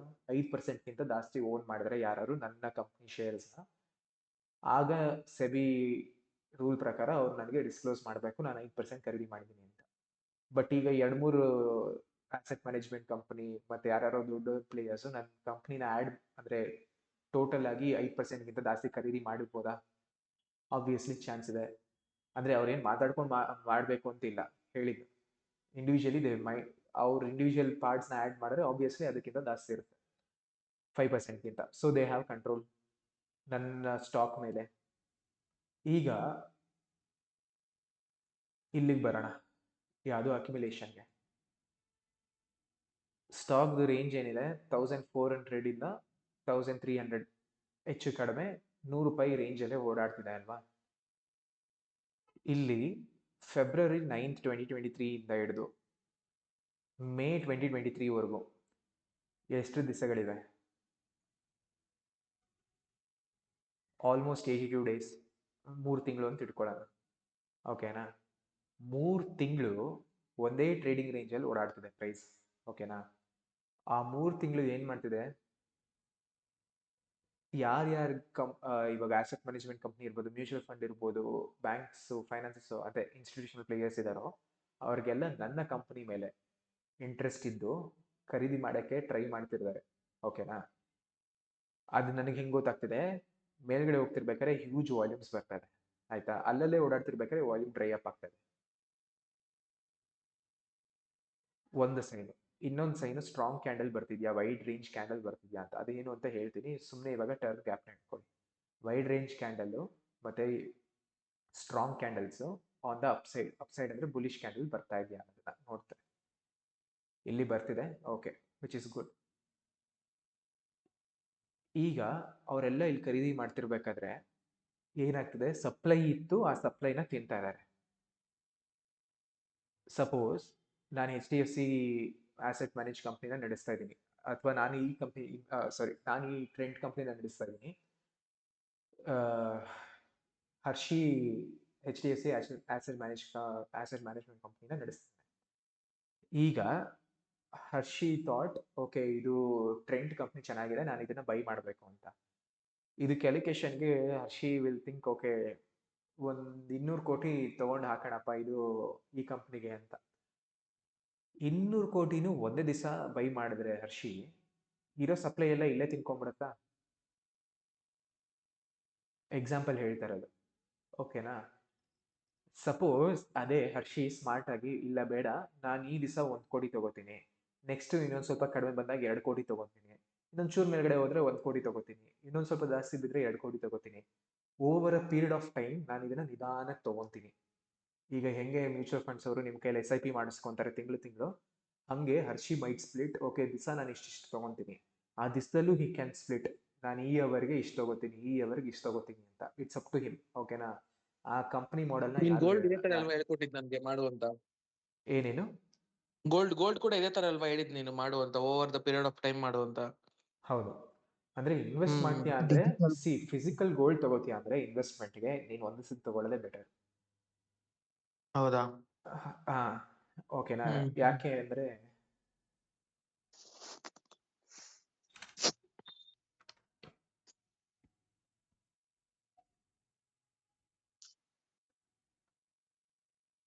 ಫಿಸಿಕಲ್ ಗೋಲ್ಡ್ ನೀನು ಬಿಟ್ಸ್ ಅಂಡ್ ಪೀಸಸ್ ಅಲ್ಲಿ ತಗೊಂಡ್ರೆ ಚಾರ್ಜಸ್ಸು, ಮೇಕಿಂಗ್ ಚಾರ್ಜಸ್ಸು ಎಲ್ಲ ಬರುತ್ತೆ. ಇಲ್ಲ ಬಿಸ್ಕೆಟ್ಗಳು ತಗೊಂತೀಯ, 10 ಗ್ರಾಮು ಎಷ್ಟೋ ನಿನಗೆ ಇಷ್ಟ ಬಂದು 1 ಗ್ರಾಮು 10 ಗ್ರಾಮು ಅಂದರೆ ದೆನ್ ಓಕೆ, ಸ್ಪ್ಲಿಟ್ ಮಾಡ್ಕೊಬೋದು.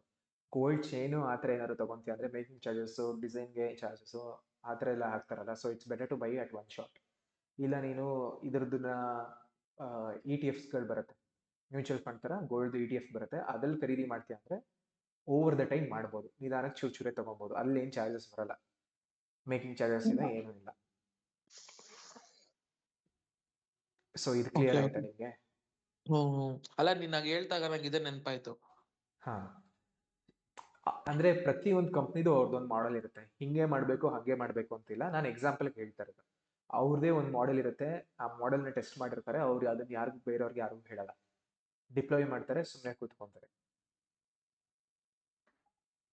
ಸೊ ಈಗ ಏನಾಗ್ತಿದೆ, he has a better average price. ಯಾರು? HDFC ಕಂಪ್ನಿ ನಡೆಸ್ತಿರೋ ಹರ್ಷಿ. ನನ್ನ ಸ್ಟಾಕ್ನ ಹರ್ಷಿ ಏನಾದ್ರು 200 ಕೋಟಿ ಕೊಟ್ಟು ಒಂದೇ ಸತಿ ತಗೊಂಡಿದ್ರೆ 1300 1400 ಅಥವಾ 500 ಒಂದ್ ದಿವಸಕ್ಕೆ ಮೇಲೆ ಹೋಗಿದೆ. ಹೇಳ್ತಿರೋದು ಅಷ್ಟ್, ಫಾರ್ ಎಕ್ಸಾಂಪಲ್ ಹೇಳ್ತಿರೋದು, ಆಯ್ತಾ? ಅದೇ ಹರ್ಷಿ 3 ತಿಂಗಳು ಸ್ಪ್ಲಿಟ್ ಮಾಡ್ಕೊಂಡು ನಿಧಾನಕ್ಕೆ ತಗೊಂಡಾಗ ಏನಾಗ್ತಿದೆ, ಯಾರ್ಯಾರು ಮಾರ್ತಿದ್ದಾರೆ ಅವ್ರು ಆರಾಮಾಗಿ ಮಾರ್ತಿದ್ದಾರೆ, ಹರ್ಷಿ ಖರೀದಿ ಮಾಡ್ತಿದ್ದಾನೆ. ಓಕೆನಾ? ಯಾರೋ ಒಬ್ರು ಮಾರ್ಲೇಬೇಕು ಹರ್ಷಿ ಬೈ ಮಾಡ್ಬೇಕು ಅಂದ್ರೆ. ಸುಮ್ನೆ ಯಾರು ಸೆಲ್ ಮಾಡಿದ್ರೆ ಹರ್ಷಿ ಬೈ ಮಾಡಕ್ಕಾಗಿಲ್ಲ. ಸೆಲ್ ಮಾಡ್ತಿರೋನು 1000 ರೀಸನ್ ಇರ್ಬೋದು, ಅದು ನಮಗೆ ಬೇಕಾಗಿಲ್ಲ. ಬೈ ಮಾಡ್ತಿರೋನು 1000 ರೀಸನ್ ಇರ್ಬೋದು, ಅದು ನಮಗೆ ಬೇಕಾಗಿಲ್ಲ. ಈಗ ನಮಗೆ ಬೇಕಾಗಿರೋದೇನು, ಅಕ್ಯುಮುಲೇಷನ್ ಝೋನ್ ಅಲ್ಲಿ ಏನಾಗ್ತಿದೆ ಅನ್ನೋದು ಅರ್ಥ ಮಾಡ್ಕೊಳಕ್ ಅಷ್ಟೇ. ಸೊ ಹರ್ಷಿ ಬೈ ಮಾಡ್ಬೇಕಾದ್ರೆ is being smart about it. Over the time ನಿಧಾನಕ್ಕೆ ಚೂರ್ಚೂರೆ ತಗೊಂಡೋಗಿ ಹಾಕಿ ಕೊಂಡ್ಕೊಂಡು ಇಟ್ಕೊಳ್ತಾ ಇರೋದು. ಏನಕ್ಕೆ? ಆವ್ರೇಜ್ ಪ್ರೈಸು ಇವಾಗ ನಾನು ಒಂದೇ ಸತಿ ಖರೀದಿ ಮಾಡಿದ್ರೆ ಹರ್ಷಿ ಒಂದೇ ಸತಿ ಖರೀದಿ ಮಾಡಿದ್ರೆ 1300 1400 500 ಆಗೋ ಬದಲು ಆರಾಮಾಗಿ ನಿಧಾನ ಖರೀದಿ ಮಾಡಿ 200 ಕೋಟಿನ ಆಮೇಲೆ ಎಷ್ಟೋಗುತ್ತೆ ಹೋಗ್ಲಿ ಅಂತ. ಈಗ ಸ್ಟಾಕು ಅಕ್ಯುಮುಲೇಷನ್ ಝೋನ್ ಅಲ್ಲಿ ಇರ್ಬೇಕಾದ್ರೆ ಸಪ್ಲೈನ ತಿಂತಾ ಇದೆ, ಡಿಮ್ಯಾಂಡ್ ಇನ್ನ ಕ್ರಿಯೇಟ್ ಆಗಕ್ಕೆ ಸ್ಟಾರ್ಟ್ ಆಗ್ತಿದೆ. ಈ ಝೋನ್ ಇಂದ, ಅಕ್ಯುಮುಲೇಷನ್ ಝೋನ್ ಇಂದ ಮೇಲ್ಗಡೆ ಬ್ರೇಕ್ಔಟ್ ಆಗಿ ಹೈಯರ್ ಲೋ ಸ್ಟ್ರಕ್ಚರ್ ಹೋದಾದ್ಮೇಲೂ ಯಾರೋ ಒಬ್ರು ಬೈ ಮಾಡ್ಲೇಬೇಕು, ಯಾರೋ ಒಬ್ರು ಸೆಲ್ ಮಾಡ್ಲೇಬೇಕಾ? ಇಲ್ಲ ಅಂದ್ರೆ ಪ್ರೈಸ್ ಅಲ್ಲಿ ಹೋಗೋದೇ ಇಲ್ಲ. ಇವಾಗ ನಾನು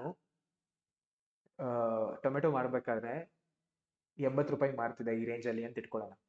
ನಾನು ಈಗ ಇಲ್ಲಿ 100 ರೂಪಾಯಿ ಮಾರ್ತೀನಿ ಅಂದ್ರೆ, ನಾನು 100 ರೂಪಾಯಿ ಮಾರ್ತಿರ್ಬೇಕಾದ್ರೆ ಯಾರು ಖರೀದಿ ಮಾಡಕ್ ಇರ್ಬೇಕಲ್ವಾ 100 ರೂಪಾಯಿಗೆ? ನಾನು ಸಪ್ಲೈ ಕೊಡ್ತಿದ್ದೀನಿ ಒಂದು ಪರ್ಟಿಕ್ಯುಲರ್ ರೇಟ್ಗೆ ಅಂದ್ರೆ ಅದಕ್ಕೆ ಡಿಮ್ಯಾಂಡ್ ಇರ್ಬೇಕಲ್ವಾ, ಫೇರ್ ವ್ಯಾಲ್ಯೂ ಇರ್ಬೇಕಲ್ವಾ, ಅಟ್ಲೀಸ್ಟ್ ಆ ಮೂಮೆಂಟ್ಗೆ, ಆ ಇನ್ಸ್ಟೆಂಟ್ಗೆ.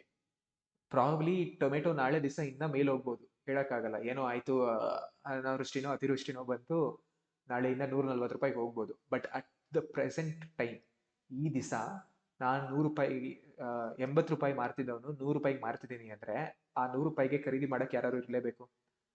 ಸೊ ಯಾವಾಗ ಮಾರ್ಕೆಟ್ ಯಾವುದೇ ಪ್ರೈಸ್ಗೆ ಹೋದ್ರು, ಯಾವುದೇ ರೇಟಲ್ಲಿ ಟ್ರೇಡ್ ಆಗ್ತಿದ್ರು ಅಲ್ಲಿ ಬೈಯರು ಸೆಲ್ಲರು ಇಬ್ರು ಇದ್ದೇ ಇರ್ತಾರೆ. ಅವರಲ್ಲಿ ಯಾವಾಗ ಇಂಬ್ಯಾಲೆನ್ಸ್ ಬರುತ್ತೆ ಆಗ ಪ್ರೈಸ್ ಜಾಸ್ತಿ ಮೂವ್ ಆಗುತ್ತೆ. ಇಲ್ಲಿ ಬ್ಯಾಲೆನ್ಸ್ ಅಲ್ಲಿ ಇದ್ರು, ಸಪ್ಲೈ ಇರೋದನ್ನ ಡಿಮ್ಯಾಂಡ್, ಸಪ್ಲೈ ಅಂದ್ರೆ ಮಾರ್ತಿರೋರು ಎಲ್ಲಾರು ಬೈಯರ್ಸ್ ಸೆಲ್ಲರ್ಸ್ ಸ್ಟಾಕ್ಸ್ ನ ಮಾರ್ತಿದ್ರು, ಬೈಯರ್ಸ್ ಸ್ಟಾಕ್ಸ್ ನ ಖರೀದಿ ಮಾಡ್ತಿದ್ರು, ಬ್ಯಾಲೆನ್ಸ್ ಆಗಿತ್ತು. ಯಾವಾಗ ಬೈಯರ್ಸ್ ಜಾಸ್ತಿ ಆಗಿ ಸೆಲ್ಲರ್ಸ್ ಕಡಿಮೆ ಆದ್ರು ಆಗ ಡಿಮ್ಯಾಂಡ್ ಜಾಸ್ತಿ ಆಗಿ ಈ ಅಕ್ಯುಮುಲೇಷನ್ ಝೋನ್ ಇಂದ ಮೇಲೆ ಹೋಗಕ್ಕೆ ಸ್ಟಾರ್ಟ್ ಆಯ್ತು ರೇಟ್. ಅಂದ್ರೆ 80 ರೂಪಾಯಿ ಕೆಜಿ ಟೊಮೆಟೊ ಮಾರ್ತಿದ್ದವ್ ನಾನು ಈಗ ಆಲ್ ಆಫ್ ಅ ಸಡನ್ ಎಷ್ಟು ಡಿಮ್ಯಾಂಡ್ ಹೋಗಿದೆ ಅಂದ್ರೆ ನಾನು 100 ರೂಪಾಯಿವರೆಗೂ ಹೋಗ್ಬೋದು. ಅದೇ ಸ್ಟಾಕ್ ಏನ್ ಮಾಡ್ತಿದೆ, ಈ 1400 to 1300 ರೇಂಜಲ್ಲಿ ಓಡಾಡ್ತಿತ್ತಲ್ಲ, ಈಗ ಏನಾಗ್ತಿದೆ ಆ ರೇಂಜಲ್ಲಿ ಯಾರಿಗೂ ಬೈ ಮಾಡಕ್ಕೆ ಸೆಲ್ ಮಾಡಕ್ಕೆ ಇಷ್ಟನೇ ಇಲ್ಲ. ಸೆಲ್ ಮಾಡೋರು ಮೇಲ್ಗಡೆ ಸೆಲ್ ಮಾಡ್ಬೇಕಾದ್ರೆ ಬೈ ಮಾಡೋನು ಮೇಲ್ಗಡೆನೆ ಬೈ ಮಾಡ್ಬೇಕು. ಇನ್ನು ನನ್ನ ಟೊಮೆಟೊ ಇಲ್ಲಪ್ಪ ನಾನು ಮಾರ್ತಿರೋದೇ 120 ರೂಪಾಯಿಗೆ, 100 ರೂಪಾಯಿಗೆ, ನಂತರನೇ ಬೇರೆಯವ್ರು ಎಲ್ಲರೂ 100 ರೂಪಾಯಿಗೆ ಮಾರ್ತಿರ್ಬೇಕಾದ್ರೆ ಖರೀದಿ ಮಾಡೋ ಒಂದು ಆಪ್ಷನ್ ಇರುತ್ತಾ? ಇಲ್ಲ, ಅವನು 100 ರೂಪಾಯಿಗೆ ಬೈ ಮಾಡಬೇಕು. ಸೊ ಪ್ರೈಸ್ ಅದಕ್ಕೆ ಮೇಲೆ ಹೋಗ್ತಿರೋದು. ಡಿಮ್ಯಾಂಡ್ ಜಾಸ್ತಿ ಆಗಿ ಸಪ್ಲೈ ಕಡಿಮೆ ಆದಾಗ ಸ್ಟೇಜ್ 2 ಸ್ಟಾರ್ಟ್ ಆಗುತ್ತೆ. ಓಕೆನಾ? ಇಲ್ಲೂ ಬೈಯರ್ಸ್ ಇರಲೇಬೇಕು, ಇಲ್ಲ ಅಂದ್ರೆ ಪ್ರೈಸ್ ಇಲ್ಲಿ ಸಸ್ಟೈನ್ ಆಗಲ್ಲ. ಬೈಯರ್ಸ್ ಇಲ್ಲ ಅಂದ್ರೆ ಏನಾಯ್ತು, ಡಿಮ್ಯಾಂಡ್ ಇಲ್ಲ ಅಂತ ಲೆಕ್ಕ ಆಯ್ತು, ತಿರ್ಗಾ ಕೆಳಗಡೆ ಬೀಳುತ್ತೆ ತುಪ್ಪಕ್ಕಂತ. ಓಕೆನಾ? ಇದು ಅರ್ಥ ಆಯ್ತಾ ಎಲ್ಲಾರ್ಗು?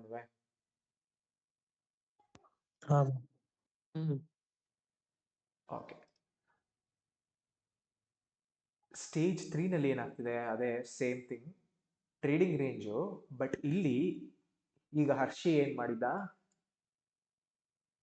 ಹರ್ಷಿ ಬೈ ಮಾಡಿದೆ ಇಲ್ಲಿ 1350 ಇಟ್ಕೊಳ್ಳೋಣ average price. Hershey company HDFC AMC ಖರೀದಿ ಮಾಡಿದ್ರು ನನ್ನ ಸ್ಟಾಕ್ನ. ಈಗ ಇಲ್ಲೇನಾಗಿದೆ, 8000 ಆಗಿದೆ. ಎಲ್ಲ ಕಂಪ್ನಿಗಳು ಹಿಂಗೆ ಹೋಗಲ್ಲ, ಹೇಳ್ತಾರೆ. That is almost 500% returns on is ಇದು ಇನ್ವೆಸ್ಟ್ಮೆಂಟ್. ಓಕೆನಾ? ಈಗ ಹರ್ಷಿ ಏನ್ ಮಾಡಕ್ ಸ್ಟಾರ್ಟ್ ಮಾಡ್ತಾನೆ, ಸ್ಟೇಜ್ 3 ಸ್ಟಾರ್ಟ್ ಆಗಕ್ಕೆ ಸೈನ್ಸ್ ಬರುತ್ತೆ, ಆಯ್ತಾ? ಫಿಲ್ಟರ್ಗಳು, ಈಗ ಇಲ್ಲಿ ಏನ್ ಫಿಲ್ಟರ್ ಆಯ್ತು ನಮ್ಗೆ, ಮೇಲ್ಗಡೆ ಹೋಗ್ಬೇಕಾದ್ರೆ ವಾಲ್ಯೂಮ್ ಜಾಸ್ತಿ ಇರಬೇಕು, ಕೆಳಗಡೆ ಬರ್ಬೇಕಾದ್ರೆ ವಾಲ್ಯೂಮ್ ಡ್ರೈ ಆಗಬೇಕು, ಮತ್ತೆ ಮೇಲ್ಗಡೆ ಹೋಗೋ ಕ್ಯಾಂಡಲ್ಗಳು ಅಂದ್ರೆ ಬುಲಿಶ್ ಕ್ಯಾಂಡಲ್ಗಳು ವೈಡ್ ರೇಂಜ್ ಇರಬೇಕು, ಮತ್ತೆ ಸ್ಟ್ರಾಂಗ್ ಕ್ಲೋಸಿಂಗ್ ಕ್ಯಾಂಡಲ್ ಇರಬೇಕು ಅಂತ. ಅದೇನು ಅಂತ ಎಕ್ಸ್ಪ್ಲೈನ್ ಮಾಡ್ತೀನಿ, ಬಟ್ ಫಾರ್ ನೌ ಅದೆಲ್ಲ ಫಿಲ್ಟರ್ಸ್ ಇತ್ತು. ಸ್ಟೇಜ್ 2 ಗೇಮಿತ್ತು same thing, wide range candle ಇರಬೇಕು, ಅಂದರೆ ಬುಲಿಶ್ ಕ್ಯಾಂಡಲ್ಗಳೆಲ್ಲ ವೈಡ್ ರೇಂಜ್ ಕ್ಯಾಂಡಲ್ ಇರಬೇಕು. ಅದು ವೈಡ್ ರೇಂಜ್ ಕ್ಯಾಂಡಲ್ ಇರಬೇಕಾದ್ರೆ ಅದ್ರ ವಾಲ್ಯೂಮ್ ಇನ್ಕ್ರೀಸ್ ಆಗ್ತಿರ್ಬೇಕು. ಮತ್ತೆ ಒಂದು ಪಾಸ್ ಫೇಸ್ ಬಂದಾಗ, ಅಂದರೆ ಪುಲ್ ಬ್ಯಾಕ್ ಫೇಸ್ ಅಥವಾ ಪಾಸ್ ಫೇಸ್ ಬಂದಾಗ ಅಲ್ಲಿ ವಾಲ್ಯೂಮ್ ಡ್ರೈ ಅಪ್ ಆಗಬೇಕು. ಅಲ್ಲೂ ವೈಡ್ ರೇಂಜ್ ಕ್ಯಾಂಡಲ್ ಏನಾದ್ರು ಫಾರ್ಮ್ ಆಗ್ತಿದ್ರೆ ಅದು ಬುಲಿಶ್ ಸೈಡಲ್ಲಿ ಇರಬೇಕು. ಓಕೆನಾ, ಆ ಥರ. ಈಗ ಅದೇ ಥರ ಸ್ಟೇಜ್ 2 ಇಂದ ಸ್ಟೇಜ್ 3ಗೆ ಟ್ರಾನ್ಸಿಷನ್ ಆಗಬೇಕಾದ್ರೆ ಕೆಲವೊಂದು ಸೈನ್ಗಳು ಬರುತ್ತೆ. ಆ ಸೈನ್ಗಳೇನು?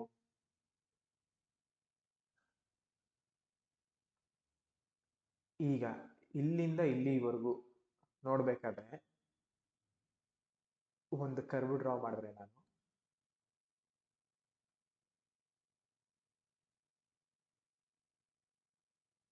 ಈ ಕರ್ವ್ ಪ್ಯಾರಾಬೋಲಿಕ್ ಆಗಿದೆಯಾ ಅಥವಾ ಲೀನಿಯರ್ ಆಗಿದೆಯಾ? ಲೀನಿಯರ್ ಅಂದ್ರೆ ಒಂದು ಸ್ಟ್ರೈಟ್ ಲೈನ್ಗೆ ಆರಾಮಾಗಿ ಹೋಗೋದು. ಪ್ಯಾರಾಬೋಲಿಕ್ ಅಂದ್ರೆ ಸಡನ್ ಆಗಿ ಸರ್ಜ್ ಆಗೋದು, ಈ ತರ ಫುಲ್ ಎಕ್ಸ್ಟ್ರೀಮ್ ಹೈ ಹೋಗೋದು ಕಡಿಮೆ ಪೀರಿಯಡ್ ಅಲ್ಲಿ. ಲೀನಿಯರ್ ಅಂದ್ರೆ ಆರಾಮಾಗಿ ಗ್ರೋ ಆಗ್ತದೆ ಹಿಂಗೆ ಅಂತ. ಇದು ಪ್ಯಾರಾಬೋಲಿಕ್ ಬಿಹೇವಿಯರ್, ಆಯ್ತಾ? ಎಕ್ಸ್ಟ್ರೀಮ್ ಬಿಹೇವಿಯರ್ ಇದು. ಇದು ಒಂದು ಸೈನು. ಇನ್ನೊಂದು ಸೈನ್ ಏನು? Lower higher low structure print ಆಗಬೇಕಿತ್ತು, ಬಟ್ ಸಡನ್ ಆಗಿ ಚೇಂಜ್ ಇನ್ ಕ್ಯಾರೆಕ್ಟರ್ ಬಂದು ಲೋವರ್ ಲೋ ಪ್ರಿಂಟ್ ಆಗೋಯ್ತು. ಫಸ್ಟ್ ಸೈನ್ ಏನಿತ್ತು? Parabolic behaviour. ಸೆಕೆಂಡ್ ಸೈನ್ ಏನಾಯ್ತು? ಸ್ಟ್ರಕ್ಚರ್ ಬ್ರೇಕ್ ಆಯ್ತು, ಚೇಂಜ್ ಇನ್ ಸ್ಟ್ರಕ್ಚರ್ ಆಗೋಯ್ತು. ಈಗ ನಡವಳಿಕೆಯಲ್ಲಿ ಬದಲಾವಣೆ ಬಂದಾಗೋಗಿದೆ. ನೆಕ್ಸ್ಟ್ ಸೈನ್ ಏನು? ಒಂದು ಟ್ರೇಡಿಂಗ್ ರೇಂಜಿಗೆ ಹೋದ್ರೆ ಅದು ಸ್ಟೇಜ್ 3. ಅಲ್ಲಿ ಏನಾಗ್ತಿದೆ, ಇವಾಗ ಹರ್ಷಿ ಇಲ್ಲಿಂದ ಅಲ್ಲಿ ತಗೊಂಡವನು ಒಂದೇ ಸತಿ ಮಾರಿದ್ರೆ ಏನಾಗುತ್ತೆ? ಹರ್ಷಿ ಅಲ್ಲಿ ತಗೊಂಡಿದ್ದಾಗ 200 ಕೋಟಿ ವ್ಯಾಲ್ಯೂಯೇಷನ್ ಇತ್ತು ಅಲ್ವಾ, ನಿಧಾನಕ್ಕೆ 3 ತಿಂಗಳು ಪೀರಿಯಡ್ ಅಲ್ಲಿ ತಗೊಂಡಿದ್ದು. ಈಗ ಇಲ್ಲಿ ಈ ಪ್ರೈಸಿಗೆ ಬಂದಾದ್ಮೇಲೆ ಅದೇ 200 ಕೋಟಿ 1000 ಕೋಟಿ ಆಗಿದೆ. 1000 ಕೋಟಿ ಒಂದು ಸ್ಟಾಕ್ದು ಟ್ರೆಂಟ್ ಅನ್ನೋ ಕಂಪ್ನಿ ಮಿಡ್ ಕ್ಯಾಪ್, ಅದು ಲಾರ್ಜ್ ಕ್ಯಾಪ್ ಅಲ್ಲ, ಅದೇನೋ ಅಂತ ಹೋಗ್ತಾ ಹೇಳ್ತೀನಿ. ಮಿಡ್ ಕ್ಯಾಪ್ ಕಂಪನಿದು 1000 ಕೋಟಿ ಯಾರೋ ಒಬ್ರು ಮಾರಿದ್ರೆ ಒಂದೇ ಸತಿ ಆಬ್ವಿಯಸ್ಲಿ 10-20% ಬೀಳುತ್ತೆ. ಯಾರಿಗೆ ಲಾಸ್ ಆಗ? ಹರ್ಷಿಗೆ ತಾನೇ ಲಾಸ್. ಈಗ ಹರ್ಷಿ ಯಾಕೆ 200 ಕೋಟಿನ ಓವರ್ ದ ಪೀರಿಯಡ್ ಬೈ ಮಾಡಿದ್ದು? ನನಗೆ ಆವ್ರೇಜ್ ಪ್ರೈಸ್ ಜಾಸ್ತಿ ಬರಲಿ, ಕಡಿಮೆ ಬರಲಿ, ಮೇಲ್ಗಡೆ ಹೋದಾಗ ನನಗೆ ಒಂದು ಒಳ್ಳೆ ಪ್ರೈಸಲ್ಲಿ ತಗೊಂಡಿದ್ದೀನಿ ಅನ್ಸ್ಬೇಕು ಅಂತ. ಒಂದೇ ಸತಿ ತಗೊಂಡಿದ್ರೆ ಏನಾಗಿರೋದು? ಹರ್ಷಿ 200 ಕೋಟಿನೂ 1400 1500ಗೋ ಖರೀದಿ ಆಗಿರೋದು. ಈಗ ಎಷ್ಟು ಖರೀದಿ ಮಾಡಿದ್ದಾನೆ? 3 ತಿಂಗಳು ಪೀರಿಯಡ್ ಟೈಮ್ ತಗೊಂಡು 1350ಗೆ. ಈಗ ಮಾರ್ಬೇಕಾದ್ರೂ he should be smart about it. ಒಂದೇ ಸತಿ ಮಾರಕ್ಕಾಗಲ್ಲ. ಒಂದೇ ಸತಿ ಮಾರಿದ್ರೆ ಏನಾಗುತ್ತೆ? 10-15-20% ಹರ್ಷಿಗೆ ಲಾಸ್. ಅದ್ರ ಬದಲು ನಿಧಾನಕ್ಕೆ ಇಲ್ಲಿಗೆ ಹೋದಾಗ ಸ್ವಲ್ಪ ಮಾರ್ಕೊಳ್ಳೋದು, ಇಲ್ಲಿಗೆ ಹೋದಾಗ ಸ್ವಲ್ಪ ಮಾರ್ಕೊಳ್ಳೋದು, ಇಲ್ಲಿಗೆ ಹೋದಾಗ ಸ್ವಲ್ಪ ಮಾರ್ಕೊಳ್ಳೋದು, ಇಲ್ಲಿ ಕೆಳಗಡೆ ಬಿದ್ದಾಗ ಸ್ವಲ್ಪ ಮಾರ್ಕೊಳ್ಳೋದು, ಆ ಥರ ಮಾಡಿ ಈಸ್ ಆವ್ರೇಜಿಂಗ್ ಹಿಸ್ ಪ್ರಾಫಿಟ್ಸ್ ಆಲ್ಸೋ. ಹೆಂಗೆ ಬೈ ಮಾಡ್ಬೇಕಾದ್ರೆ ಆವ್ರೇಜಿಂಗ್ ಮಾಡ್ಕೊಂಡಿದ್ನು ಹರ್ಷಿ, ಸೆಲ್ ಮಾಡ್ಬೇಕಾದ್ರೂ ಆವ್ರೇಜಿಂಗ್ ಮಾಡ್ಕೊಂಡಿದ್ದಾನೆ. ಈಗ ಹರ್ಷಿ ಒಂದೇನ ಕಂಪ್ನಿ ಇರೋದು? ಇಲ್ಲ, ಸಾವಿರಾರು ಕಂಪ್ನಿಗಳಿವೆ, ಸಾವಿರಾರು ರೀಸನ್ಸ್ ಇದೆ ಅವ್ರಿಗೆ. ಅವ್ರದೇ ಆದಂಥ ಮಾಡೆಲ್ಗಳಿವೆ. ಯಾವ ಪ್ರೈಸಿಗೆ ಖರೀದಿ ಮಾಡಬೇಕು, ಯಾವ ಪ್ರೈಸಿಗೆ ಸೆಲ್ ಮಾಡಬೇಕು ಅನ್ನೋದು ಅವ್ರಿಗೆ ಬಿಟ್ಟಿದೆ. ಅವರು ಸ್ವಿಂಗ್ ಟ್ರೇಡಿಂಗ್ ಮಾಡ್ತಿದ್ದಾರೋ, ಪೊಸಿಷನಲ್ ಟ್ರೇಡಿಂಗ್ ಮಾಡ್ತಿದ್ದಾರೋ, ಲಾಂಗ್ ಟರ್ಮ್ ಟ್ರೇಡಿಂಗ್ ಮಾಡ್ತಿದ್ದಾರೋ ಅವ್ರಿಗೆ ಬಿಟ್ಟಿದೆ. They have complete freedom over it ಅಲ್ವಾ? ಸೊ ಯಾರೋ ಒಬ್ರು ಇಲ್ಲಿ ಬೈ ಮಾಡಿದ್ರು, ಇಲ್ಲಿಗೆ ಸೆಲ್ ಮಾಡ್ಬೋದು ಸ್ವಿಂಗ್ ಟ್ರೇಡಿಂಗ್ಗೆ. ಯಾರೋ ಇಲ್ಲಿ ಬೈ ಮಾಡಿದ್ರು, ಇಲ್ಲಿಗೆ ಸೆಲ್ ಮಾಡ್ಬೋದು ಪೊಸಿಷನಲ್ ಟ್ರೇಡಿಂಗ್ಗೆ. ಯಾರೋ ಇಲ್ಲಿ ಬೈ ಮಾಡಿದ್ರು, ಇಲ್ಲಿಗೆ ಸೆಲ್ ಮಾಡಿರ್ಬೋದು ಲಾಂಗ್ ಟರ್ಮ್ ಟ್ರೇಡಿಂಗ್ಗೆ. ಅವ್ರದ್ದೇ ಆದಂಥ ರೀಸನ್ಸ್ ಇರುತ್ತೆ. ಓಕೆನಾ? ಸೊ ಎಲ್ಲರದು ನಾವೇನು ನೋಡಬೇಕಾಗಿರೋದು, ನಮ್ಗೆ ಸೈನ್ಸ್ ಹೆಂಗೆ ಗೊತ್ತಾಗುತ್ತೆ? ವಾಲ್ಯೂಮ್ ಹೆಂಗೆ ಬಿಹೇವ್ ಆಗ್ತಿದೆ, ಕ್ಯಾಂಡಲ್ ಸ್ಟಿಕ್ ಹೆಂಗೆ ಬಿಹೇವ್ ಆಗ್ತಿದೆ, ಪ್ಯಾರಾಬೋಲಿಕ್ ಆಗಿದೆಯಾ ಇಲ್ಲ ಸ್ಮೂತ್ ಆಗಿ ಹೋಗ್ತಿದ್ಯಾ, ಚೇಂಜ್ ಇನ್ ಕ್ಯಾರೆಕ್ಟರ್ ಏನಾದ್ರು ಬರ್ತಿದ್ಯಾ ಅನ್ನೋದ್ರ ಮೇಲೆ. ಓಕೆನಾ? ಸೊ ಸ್ಟೇಜ್ 3ನಲ್ಲಿ ನಿಧಾನಕ್ಕೆ ಎಲ್ಲರೂ ಡಿಸ್ಟ್ರಿಬ್ಯೂಟ್ ಮಾಡಿಕೊಂಡ್ರು. ಸ್ಟೇಜ್ 3 ಡಿಸ್ಟ್ರಿಬ್ಯೂಷನ್ ಆದಮೇಲೆ ಏನಾಗುತ್ತೆ? ನೆಕ್ಸ್ಟು ಡಿಸ್ಟ್ರಿಬ್ಯೂಷನ್ ಇದ್ದಾಗ ಸಪ್ಲೈ ಜಾಸ್ತಿ, ಡಿಮ್ಯಾಂಡ್ ಕಡಿಮೆ. ಆಗೇನಾಗುತ್ತೆ? ಇವಾಗ ನಾನು 80 ರೂಪಾಯಿಗೆ ಟೊಮೆಟೊ ಮಾರಬೇಕಾದ್ರೆ ಅಕ್ಯುಮಿಲೇಷನ್ ನಡೀತಿತ್ತು, ಸಪ್ಲೈ ಕಡಿಮೆ ಆಗ್ತಿತ್ತು, ಡಿಮ್ಯಾಂಡ್ ಜಾಸ್ತಿ ಆಗ್ತಿತ್ತು. ಡಿಮ್ಯಾಂಡ್ ಕಂಟ್ರೋಲ್ ಮೀರಿ ಮೇಲೋದಾಗ ಏನಾಯ್ತು? ನಾನು 100 ರೂಪಾಯಿ ಮಾರಕ್ಕೆ ಸ್ಟಾರ್ಟ್ ಮಾಡಿದೆ. ಈಗ ಸಪೋಸ್ 400 ರೂಪಾಯಿ ಕೆಜಿಗೆ ಹೋಗ್ಬಿಡಿದೆ ಟೊಮೆಟೊ, ಆಯ್ತಾ? ಆಲ್ ಆಫ್ ಅ ಸಡನ್ ಎಲ್ಲರಿಗೂ, ಬೇರೆ ರೈತರಿಗೆ ಎಲ್ಲರಿಗೂ ಫೋಮೋ, ಓ ಇದು ಬೆಳೆದಿಬೇಕಿತ್ತು, ನಾವು ಟೊಮೆಟೊ ಬೆಳೆದಿಲ್ಲ, ಎಲ್ಲ ರೇಟ್ ಜಾಸ್ತಿ ಆಗೋಯ್ತು ಅಂತ ಸಡನ್ ಆಗಿ ಎಲ್ಲರೂ ಬೆಳೆಯಕ್ಕೆ ಸ್ಟಾರ್ಟ್ ಮಾಡೋದು, ಸಪ್ಲೈ ಜಾಸ್ತಿ ಆಯಿತು. ಬಟ್ ಬೈಯರ್ಸ್ಗೆ ಅದು ಬೇಕಿತ್ತ? ಅಷ್ಟೊಂದು ಇಲ್ಲ. ಸೊ ಆಬ್ವಿಯಸ್ಲಿ ಇಂಬ್ಯಾಲೆನ್ಸ್ ಆಯಿತು. ತಿರ್ಗಾ ಸಪ್ಲೈ ಜಾಸ್ತಿ ಆಗಿ ಡಿಮ್ಯಾಂಡ್ ಕಡಿಮೆ ಆಗ್ತಿತ್ತು. ಸೊ ಒಂದು ಸತಿ ಕಡಿಮೆ ಆಗುತ್ತೆ 400 ರೂಪಾಯಿಂದ 100 ರೂಪಾಯಿಗೆ. ಇಲ್ಲ, ತಿರ್ಗಾ ಅದಕ್ಕೂ ಟೈಮ್ ಬೇಕು, ಜನಕ್ಕೆ ಗೊತ್ತಾಗಬೇಕು, ಇಲ್ಲ ಇಲ್ಲಿ ಕಡಿಮೆ ಸಿಗ್ತಿದೆ, ಅಲ್ಲಿ ಕಡಿಮೆ ಸಿಗ್ತಿದೆ ಅಂತ. ಸೇಮ್ ಥಿಂಗ್ ಇಲ್ಲೂ ಆಗ್ತಿದೆ. ಓಕೆನಾ? ಇಲ್ಲಿವರೆಗೂ ಅರ್ಥ ಆಯ್ತಾ? ಹಲೋ. ಹಾ. ಸೊ ಈಗ ಸ್ಟೇಜ್ 3 ಡಿಸ್ಟ್ರಿಬ್ಯೂಷನ್ ಬಂದಾಗ, ಸಪ್ಲೈ ಜಾಸ್ತಿ ಆದಾಗ ಏನಾಗಬೇಕು? ನೆಕ್ಸ್ಟು ಪ್ರೈಸ್ ಇನ್ನ ಕಡಿಮೆ ಆಗಬೇಕು. ಸೊ ಅದು ಸ್ಟೇಜ್ 4 ದಾರಿ ಮಾಡ್ಕೊಡುತ್ತೆ. ಸ್ಟೇಜ್ 4 ಅಲ್ಲಿ ಲೋವರ್ ಹೈ ಲೋವರ್ ಲೋ. ಓಕೆನಾ? ತಿರ್ಗಾ ನೆಕ್ಸ್ಟ್ ಎಲ್ಲಿ ಟ್ರೇಡಿಂಗ್ ರೇಂಜ್ ಆಗುತ್ತೋ ಅಲ್ಲಿ ಸ್ಟೇಜ್ 1, ತಿರ್ಗಾ ಸೈಕಲ್ ರಿಪೀಟ್ ಆಗುತ್ತೆ. Stage 1, stage 2, stage 3, stage 4. But ಈ ಸೈಕಲ್ ನಾನು ಸೈಕಲ್ ಅಂತ ಯಾಕೆ ಹೇಳಿದೆ, ಸೈಕಲ್ ಅಲ್ಲ ಅಂತ ಯಾಕೆ ಹೇಳಿದೆ ಅಂದರೆ, ಸ್ಟೇಜ್ 1 ಟು ಸ್ಟೇಜ್ 2 ಹೋಗುತ್ತೆ ಸರಿ, ಕೆಲವೊಂದ್ಸತಿ ಸ್ಟೇಜ್ 3 ಬರೋದೇ ಇಲ್ಲ. ಇಲ್ಲಿ ಫಾರ್ ಎಕ್ಸಾಂಪಲ್ ಸ್ಟೇಜ್ 3 ಬರಲೇ ಇಲ್ಲ, ಸಡನ್ ಆಗಿ lower high lower low start ಆಯ್ತು. ಇಲ್ಲೊಂದು ಟ್ರೇಡಿಂಗ್ ರೇಂಜ್ ಏನಾದ್ರು ಫಾರ್ಮ್ ಆಯ್ತಾ? Okay, you can call this as the trading range small, but ನಾನು ಅದನ್ನ I would rather call it stage 3. Sudden ಆಗಿ higher high higher low structure ಇಂದ lower high lower low ಸ್ಟ್ರಕ್ಚರ್ಗೆ start ಆಯ್ತು ಅಂದ್ರೆ ಈ ಸ್ಟ್ರಕ್ಚರ್ಗೆ ಬಂತಲ್ವಾ? ಯಾವ ಸ್ಟ್ರಕ್ಚರ್ ಇಂದ?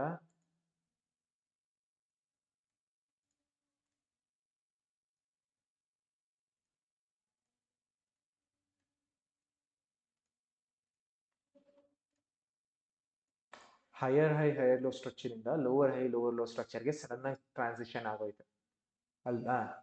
ಸೊ ಸ್ಟೇಜ್ 2 ಇಂದ ಸ್ಟೇಜ್ 4 ಹೋಗೋಯ್ತು. Stage 3 which is distribution, trading range ಬರಲೇ ಇಲ್ಲ. ಕೆಲವೊಂದು ಸ್ಥಿತಿ ಆಗುತ್ತೆ, ಎಲ್ಲ ಸ್ಥಿತಿ ಆಗಲ್ಲ. ಈ ತರ ಆಯ್ತಾ? ಯೂಶಲಿ ಫ್ಲೋ ಆಗುತ್ತೆ ಸ್ಟೇಜ್ 1 ಇಂದ ಸ್ಟೇಜ್ 2, ಸ್ಟೇಜ್ 2 ಇಂದ ಸ್ಟೇಜ್ 3, ತಿರ್ಗಾ ಆಮೇಲೆ ಸ್ಟೇಜ್ 3 ಇಂದ ಸ್ಟೇಜ್ 4 ಅಂತ. ಬಟ್ ಅವಾಗವಾಗ ಈ ತರನೂ ಆಗುತ್ತೆ. ಸೊ ಅದು ಸೈಕಲ್ ಅಲ್ಲ, ಫೇಸ್ ಆಫ್ ಅ ಮಾರ್ಕೆಟ್ ಅಂತ ಕರಿಬಹುದು, ಯಾವ ಫೇಸ್ ಇದೆ ಅಂತ. ಸೊ ಇಲ್ಲಿವರೆಗೂ ಅರ್ಥ ಆಯ್ತಾ ಎಲ್ಲ?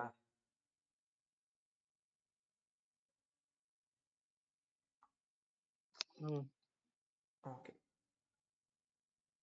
ಸೊ ಇವತ್ತಿಗೆ ಲಾಸ್ಟ್ ಒಂದು ಕಾನ್ಸೆಪ್ಟ್ ಹೇಳ್ತೀನಿ. ಯಾವುದು ಅಂದ್ರೆ, ಪ್ರತಿ ಒಂದು ಕ್ಯಾಂಡಲ್ನು ಹೆಂಗೆ ಕ್ಯಾಟಗರೈಸ್ ಮಾಡೋದು ಅಂತ.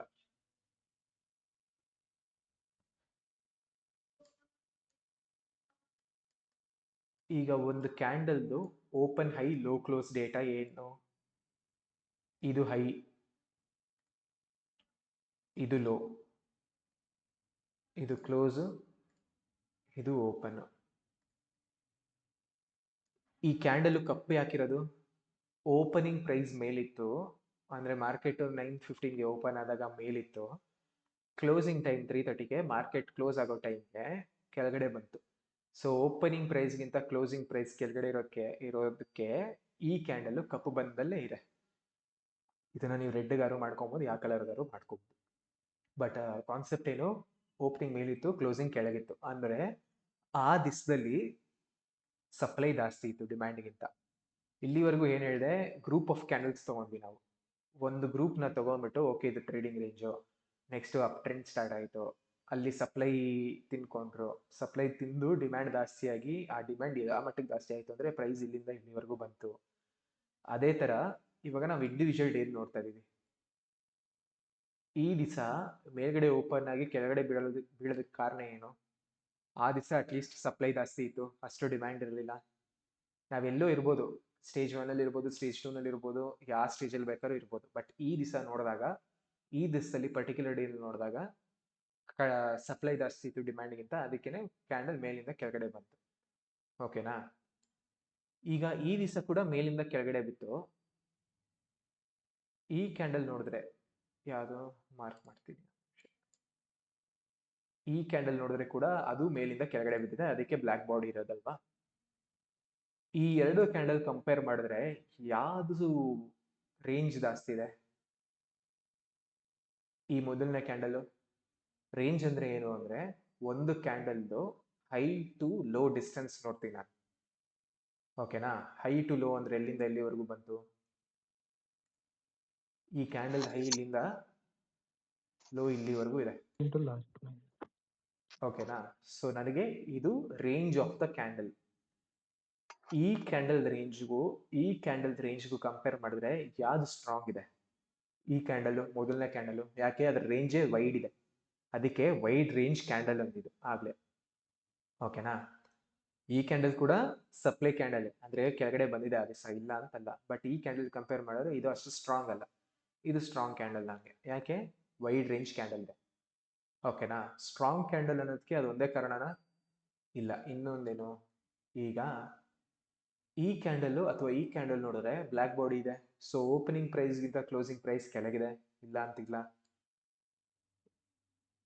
ಬಟ್ ಇದ್ರ ಲೋ ಎಲ್ಲಿದೆ, ಕ್ಲೋಸ್ ಎಲ್ಲಿದೆ? ಲೋಯೆಸ್ಟ್ ಪ್ರೈಸ್ ಆ ದಿವಸ ಟ್ರೇಡ್ ಆಗಿದ್ದು ಈ ರೇಟ್ಗೆ, ಬಟ್ ಕ್ಲೋಸ್ ಆಗಿದ್ದು ಈ ರೇಟ್ಗೆ. ಅಂದ್ರೆ ಏನಾಯ್ತು, 9:15ಗೆ ಓಪನ್ ಆದಾಗ ಮಾರ್ಕೆಟ್ ಈ ಪ್ರೈಸ್ಗೆ ಓಪನ್ ಆಯ್ತು. ಯಾವಾಗಲೂ ಮೇ ಬಿ 12:15ಗೆ ಹೈಯೆಸ್ಟ್ ಪ್ರೈಸ್ ಎಕ್ಸ್ಪೀರಿಯನ್ಸ್ ಆಯಿತು, ಅದಕ್ಕೆ ಇಲ್ಲಿವರೆಗೂ ಹೋಗಿತ್ತು. ಆಮೇಲೆ ಹೋಗ್ತಾ ಹೋಗ್ತಾ ನೋಡಿದ್ರೆ 2:15 ಹಾಗೆಲ್ಲ ಇಲ್ಲಿವರೆಗೂ ಬಿದ್ದೋಗಿದೆ ಪ್ರೈಸ್. ಆಯ್ತಾ? ಇಲ್ಲಿವರೆಗೂ ಬಿದ್ದೋಗಿರೋದಕ್ಕೆ ಇವಾಗ 2:15ಗೆ ನೀವು ನೋಡ್ತಿದ್ರೆ ಹೆಂಗಿರ್ಬೇಕು ಕ್ಯಾಂಡಲ್, ಈ ಥರ ಇರುತ್ತೆ. ಇಲ್ಲಿವರೆಗೂ ಬಿದ್ದಿರುತ್ತಲ್ಲ, ಮೇಲೋ ಕೆಳಗಡೆ ಬಿದ್ದಿರುತ್ತಲ್ಲ. ಬಟ್ ಕ್ಲೋಸಿಂಗ್ ಟೈಮ್ 3:00ವರೆಗೆ ಏನಾಯ್ತು, ತಿರ್ಗಾ ರ್ಯಾಲಿ ಆಗಿ ಮೇಲ್ಗಡೆ ಹೋಗಿ ಇಲ್ಲಿ ಕ್ಲೋಸ್ ಆಗುತ್ತೆ ಅಲ್ವಾ? ಆಬ್ವಿಯಸ್ಲಿ ಓಪನಿಂಗ್ ಪ್ರೈಸ್ ಕಂಪೇರ್ ಮಾಡಿ ಕ್ಲೋಸಿಂಗ್ ಪ್ರೈಸ್ ಕಂಪೇರ್ ಮಾಡಿದ್ರೆ ಕ್ಲೋಸಿಂಗ್ ಪ್ರೈಸ್ ಕೆಳಗಿದೆ, ಇಲ್ಲ ಅಂತಿಲ್ಲ. ಅದಕ್ಕೇನೆ ಇದು ಕಪ್ಪು ಬಣ್ಣ ಇರೋದು. ಬಟ್ ಇದನ್ನು ನಾನು ಪ್ಯೂರ್ ಸಪ್ಲೈ ಕ್ಯಾಂಡಲ್ ಅಂತ ಕರಿಬೋದಾ ಅಂದ್ರೆ, ಈ ಕ್ಯಾಂಡಲ್ ನಾನು ಪ್ಯೂರ್ ಸಪ್ಲೈ ಕ್ಯಾಂಡಲ್ ಅಂತ ಕರೆದೆ. ಹೆಂಗೆ ಕರೆದೆ? ಕ್ಲಿಯರ್ ಆಗಿ ಮೇಲ್ಗಡೆ ಓಪನ್ ಆಗಿದ್ದಪ್ಪ, ಕ್ಲಿಯರ್ ಆಗಿ ಕೆಳಗಡೆ ಕ್ಲೋಸ್ ಆಗಿದೆ. ಮತ್ತೆ ಕೆಳಗಡೆ ಎಲ್ಲಿ ಕ್ಲೋಸ್ ಆಗಿದೆ? ಲೋವೆಸ್ಟ್ ಪಾಯಿಂಟ್ ಹತ್ರನೇ ಕ್ಲೋಸ್ ಆಗಿದೆ, ತುಂಬಾ ಎಲ್ಲೋ ಹೋಗಿ ಕ್ಲೋಸ್ ಆಗಿಲ್ಲ. ಈ ದಿವಸದಲ್ಲಿ ಏನಾಗಿದೆ, ಕ್ಲಿಯರ್ ಆಗಿ ಓಪನ್ ಆಗಿದೆ, ಓಪನ್ ಆದ್ಮೇಲೆ ಮೇಲೆಲ್ಲೋ ಹೋಗಿದೆ, ತಿರ್ಗಾ ಕೆಳಗಡೆ ಇಲ್ಲಿವರೆಗೂ ಬಂದಿದೆ, ತಿರ್ಗಾ ಅಲ್ಲೇ ಕೆಳಗಡೆ ಕ್ಲೋಸ್ ಆಗ್ತೀರಾ, ತಿರ್ಗಾ ಮೇಲ್ಗಡೆ ಹೋಗಿ ಎಲ್ಲೋ ಇಲ್ಲೇ ಕ್ಲೋಸ್ ಆಗಿದೆ. ಸೊ ಇಲ್ಲಿ ಸಪ್ಲೈ ಇತ್ತಾ ಡಿಮ್ಯಾಂಡ್ ಇತ್ತಾ? ಆಬ್ವಿಯಸ್ಲಿ ಕ್ಯಾಂಡಲ್ ಬ್ಲ್ಯಾಕ್ ಇದೆ, ಸಪ್ಲೈ ಇತ್ತು ಸರಿ, ಬಟ್ ಪ್ಯೂರ್ ಸಪ್ಲೈ ಇತ್ತಾ? ಇಲ್ಲ, ಹೇಳಕ್ಕೆ ಆಗಲ್ವಲ್ಲ ನನಗೆ. ಮೇಲೂ ಹೋಯ್ತು, ಕೆಳಗೆ ಹೋಯ್ತು. ಕೆಳಗಡೆ ಹೋಗಿದ ತಕ್ಷಣ ಇಲ್ಲಿ ಕೆಳಗಡೆ ಹೋಗೋದೋಯ್ತು, ಕೆಳಗಡೆನಾದ್ರು ಕ್ಲೋಸ್ ಆಯ್ತಾ? ಇಲ್ಲ, ತಿರ್ಗಾ ಮೇಲೂ ಕ್ಲೋಸ್ ಆಯ್ತು. ಸೊ ಇದು ನನಗೆ ಡೈರೆಕ್ಷನ್ನೇ ಹೇಳ್ತಾ ಇಲ್ಲ, ಕೆಳಗಡೆ ಹೋಗಿದ್ದೀನಾ ಮೇಲ್ಗಡೆ ಹೋಗಿದ್ದೀನಾ ಅನ್ನೋದು ಹೇಳ್ತಾನೆ ಇಲ್ಲ. ಸೊ ಇದು ನನಗೆ ಟ್ರೇಡಿಂಗ್ ರೇಂಜ್ ಕ್ಯಾಂಡಲ್. ಇಷ್ಟು ದಿವಸ ಏನು ಹೇಳ್ಕೊಟ್ಟೆ ನಿಮಗೆ? ಟ್ರೇಡಿಂಗ್ ರೇಂಜು ಆ ಗ್ರೂಪ್ ಆಫ್ ಕ್ಯಾಂಡಲ್ಸು ಒಂದು 10 ದಿವಸ, 20 ದಿವಸ, 30 ದಿವಸ, 3 ತಿಂಗಳು ಅಷ್ಟು ಕ್ಯಾಂಡಲ್ಗಳು ಒಂದೇ ಪ್ರೈಸ್ ರೇಂಜಲ್ಲಿ ಇದ್ರೆ ಅದು ಟ್ರೇಡಿಂಗ್ ರೇಂಜ್ ಅಂತ. ಈಗ ಏನು ಹೇಳ್ತಾ ಇದೀನಿ, ಪ್ರತಿಯೊಂದು ಕ್ಯಾಂಡಲ್ದು ನೋಡಿ, ಆಯ್ತಾ? ಸೊ ಪ್ರತಿಯೊಂದು ಕ್ಯಾಂಡಲ್ ನಾವು ಟ್ರೆಂಡ್ ಕ್ಯಾಂಡಲ್ ಅಥವಾ ಟ್ರೇಡಿಂಗ್ ರೇಂಜ್ ಕ್ಯಾಂಡಲ್ ಅಂತ ಕ್ಯಾಟಗರೈಸ್ ಮಾಡ್ಬೋದು. ಟ್ರೆಂಡ್ ಕ್ಯಾಂಡಲ್ ಏನು ವಿಶೇಷತೆ, ಕ್ಲಿಯರ್ ಆಗಿ ಇದು ಕೆಳಗಡೆ ಹೋಗಿತ್ತು, ಸಪ್ಲೈ ಜಾಸ್ತಿ ಇತ್ತು ಈ ದಿವಸದಲ್ಲಿ ಅಂತ ಹೇಳ್ಬೋದು. ಅಥವಾ ಡಿಮ್ಯಾಂಡ್ ಇತ್ತು ಈ ದಿವಸ, ಕ್ಲೀನಾಗಿ ಮೇಲ್ ಹೋಗಿದೆ ಅಂತ ಹೇಳ್ಬೋದು. ಹೆಂಗೆ? ಇವತ್ತು ಈ ಕ್ಯಾಂಡಲ್ ತಗೊಳ್ರಿ, ಕ್ಲೀನಾಗಿ ಮೇಲ್ ಹೋಗಿದ್ಯಾ, ಮತ್ತೆ ಹೈಯೆಸ್ಟ್ ಪಾಯಿಂಟ್ಗೂ ಕ್ಲೋಸ್ ಆಗಿರೋ ರೇಟ್ಗೂ ಅಷ್ಟು ಡಿಫ್ರೆನ್ಸ್ ಇಲ್ಲ, ಎಲ್ಲಿ ಹೈ ಇತ್ತೋ ಅಷ್ಟರಲ್ಲೇ ಕ್ಲೋಸ್ ಆಗಿದೆ. So good. ಈ ದಿವಸ ಕೂಡ ಹೈ ಪಾಯಿಂಟ್ ಇಲ್ಲಿದೆ, ಕ್ಲೋಸಿಂಗ್ ಇಲ್ಲಿದೆ, ಸೊ ಗುಡ್. ಬಟ್ ಈ ದಿವಸ ನೋಡಿದ್ರೆ ತಿರ್ಗಾ ಈ ದಿವಸ ತರ ಆಯ್ತಾ, ಮೇಲ್ಗಡೆನೂ ಹೋಗಿತ್ತು, ಕೆಳಗಡೆನೂ ಹೋಗಿತ್ತು, ಮೇಲ್ಗಡೆನೂ ಹೋಗಿತ್ತು, ತಿರ್ಗಾ ಮಧ್ಯದಲ್ಲೆಲ್ಲೋ ಬಿದ್ದು ಇಲ್ಲೇ ಕ್ಲೋಸ್ ಆಗಿದೆ. ಡಿಸಿಷನೇ ಇಲ್ಲ, ನಿಮಗೊಂದು ಡೈರೆಕ್ಷನೇ ಇಲ್ಲ, ಏನ್ ಮಾಡಿತ್ತು ಅಂತ ಹೇಳಕ್ಕೆ ಕಷ್ಟ ಆಗ್ತಿದೆ. ಆ ದಿವಸಗಳೆಲ್ಲ ಟ್ರೇಡಿಂಗ್ ರೇಂಜ್. ಓಕೆನಾ? ಸೊ ಪ್ರತಿಯೊಂದು ಕ್ಯಾಂಡಲ್ ಸ್ಟಿಕ್ನು ನಾವೀಗ ಟ್ರೇಡಿಂಗ್ ರೇಂಜು ಅಥವಾ ಟ್ರೆಂಡ್ ಅಂತ ಕರಿಬೋದು. ಟ್ರೆಂಡ್ ಅಲ್ಲಿ ಅದ್ರ ರೇಂಜ್ ಮೇಲೆ ಓಕೆ ಇದು ವೈಡ್ ರೇಂಜ್ ಕ್ಯಾಂಡಲ್ ಅಥವಾ ನಾರ್ಮಲ್ ಕ್ಯಾಂಡಲ್ ಅಂತ ಕರಿಬೋದು. ಏನು ಇದು ಟ್ರೆಂಡ್ ಕ್ಯಾಂಡಲ್, ಇದು ಟ್ರೆಂಡ್ ಕ್ಯಾಂಡಲ್. ಏನಕ್ಕೆ ಇದು ಟ್ರೆಂಡ್ ಕ್ಯಾಂಡಲ್? ಪ್ರೈಸ್ ಇಲ್ಲಿ ಓಪನ್ ಆಯ್ತು, ಮೇಲ್ಗಡೆ ಎಲ್ಲೋ ಓಡಾಡ್ತು, ಆಮೇಲೆ ಹೋಗ್ತಾ ಹೋಗ್ತಾ ಕೆಳಗಡೆವರೆಗೂ ಹೋಗಿ ಆ ಕೆಳಗಡೆ ಲೋಯೆಸ್ಟ್ ಪಾಯಿಂಟ್ ಹತ್ರನೇ ಕ್ಲೋಸ್ ಆಯ್ತು. ಓಕೆನಾ? ಸೊ ಟ್ರೆಂಡ್ ಕ್ಯಾಂಡಲ್ ಇದು. ಈ ಕ್ಯಾಂಡಲ್ ಟ್ರೆಂಡ್ ಕ್ಯಾಂಡಲ್, ಈ ಕ್ಯಾಂಡಲ್ ಕೂಡ ಟ್ರೆಂಡ್ ಕ್ಯಾಂಡಲ್. ಬಟ್ ಎರಡರದ್ದು ರೇಂಜ್ ಕಂಪೇರ್ ಮಾಡಿ ನಾನು ಓಕೆ ಇದು ವೈಡ್ ರೇಂಜ್ ಕ್ಯಾಂಡಲ್ ಅಂತ ಕರಿತೀನಿ, ಇದನ್ನು ನಾರ್ಮಲ್ ರೇಂಜ್ ಕ್ಯಾಂಡಲ್. ಇಂಟ್ರಾಡೇನಲ್ಲಿ ಇದು ಸಿಗ್ನಿಫಿಕೆಂಟ್ ಟ್ರೆಂಡ್ ಬಾರ್ ಆಗುತ್ತೆ, ಇದು ಇನ್ಸಿಗ್ನಿಫಿಕೆಂಟ್ ಟ್ರೆಂಡ್ ಬಾರ್ ಆಗುತ್ತೆ, ಅದು ಹೋಗ್ತಾ ಹೇಳ್ತೀನಿ. ಆಯ್ತಾ? ಟರ್ಮ್ಸ್ ಬೇಕಾದ್ರೆ ನಿಮಗೆ ಕನ್ಫ್ಯೂಸ್ ಆಗುತ್ತೆ ಅಂದ್ರೆ ಅಲ್ಲೂ ವೈಡ್ ರೇಂಜ್ ಕ್ಯಾಂಡಲ್, ನಾನ್ ವೈಡ್ ರೇಂಜ್ ಕ್ಯಾಂಡಲ್ ಅಂತಾನೆ ಕರೀರಿ, ಬೇಡ ಅಂತಲ್ಲ. ಬಟ್ ಅಲ್ಲಿ ಕೆಲವೊಂದು ನ್ಯೂಯಾನ್ಸಸ್ ಸ್ವಲ್ಪ ಡಿಫ್ರೆಂಟ್ ಆಗಿರುತ್ತೆ ಅಷ್ಟೇ. ಸೊ ಇಲ್ಲಿವರೆಗೂ ಏನಾದ್ರು ಡೌಟ್ ಇದೆಯಾ? ರೇಂಜ್ ಆಫ್ ಅ ಕ್ಯಾಂಡಲ್ ಅಂದ್ರೇನು?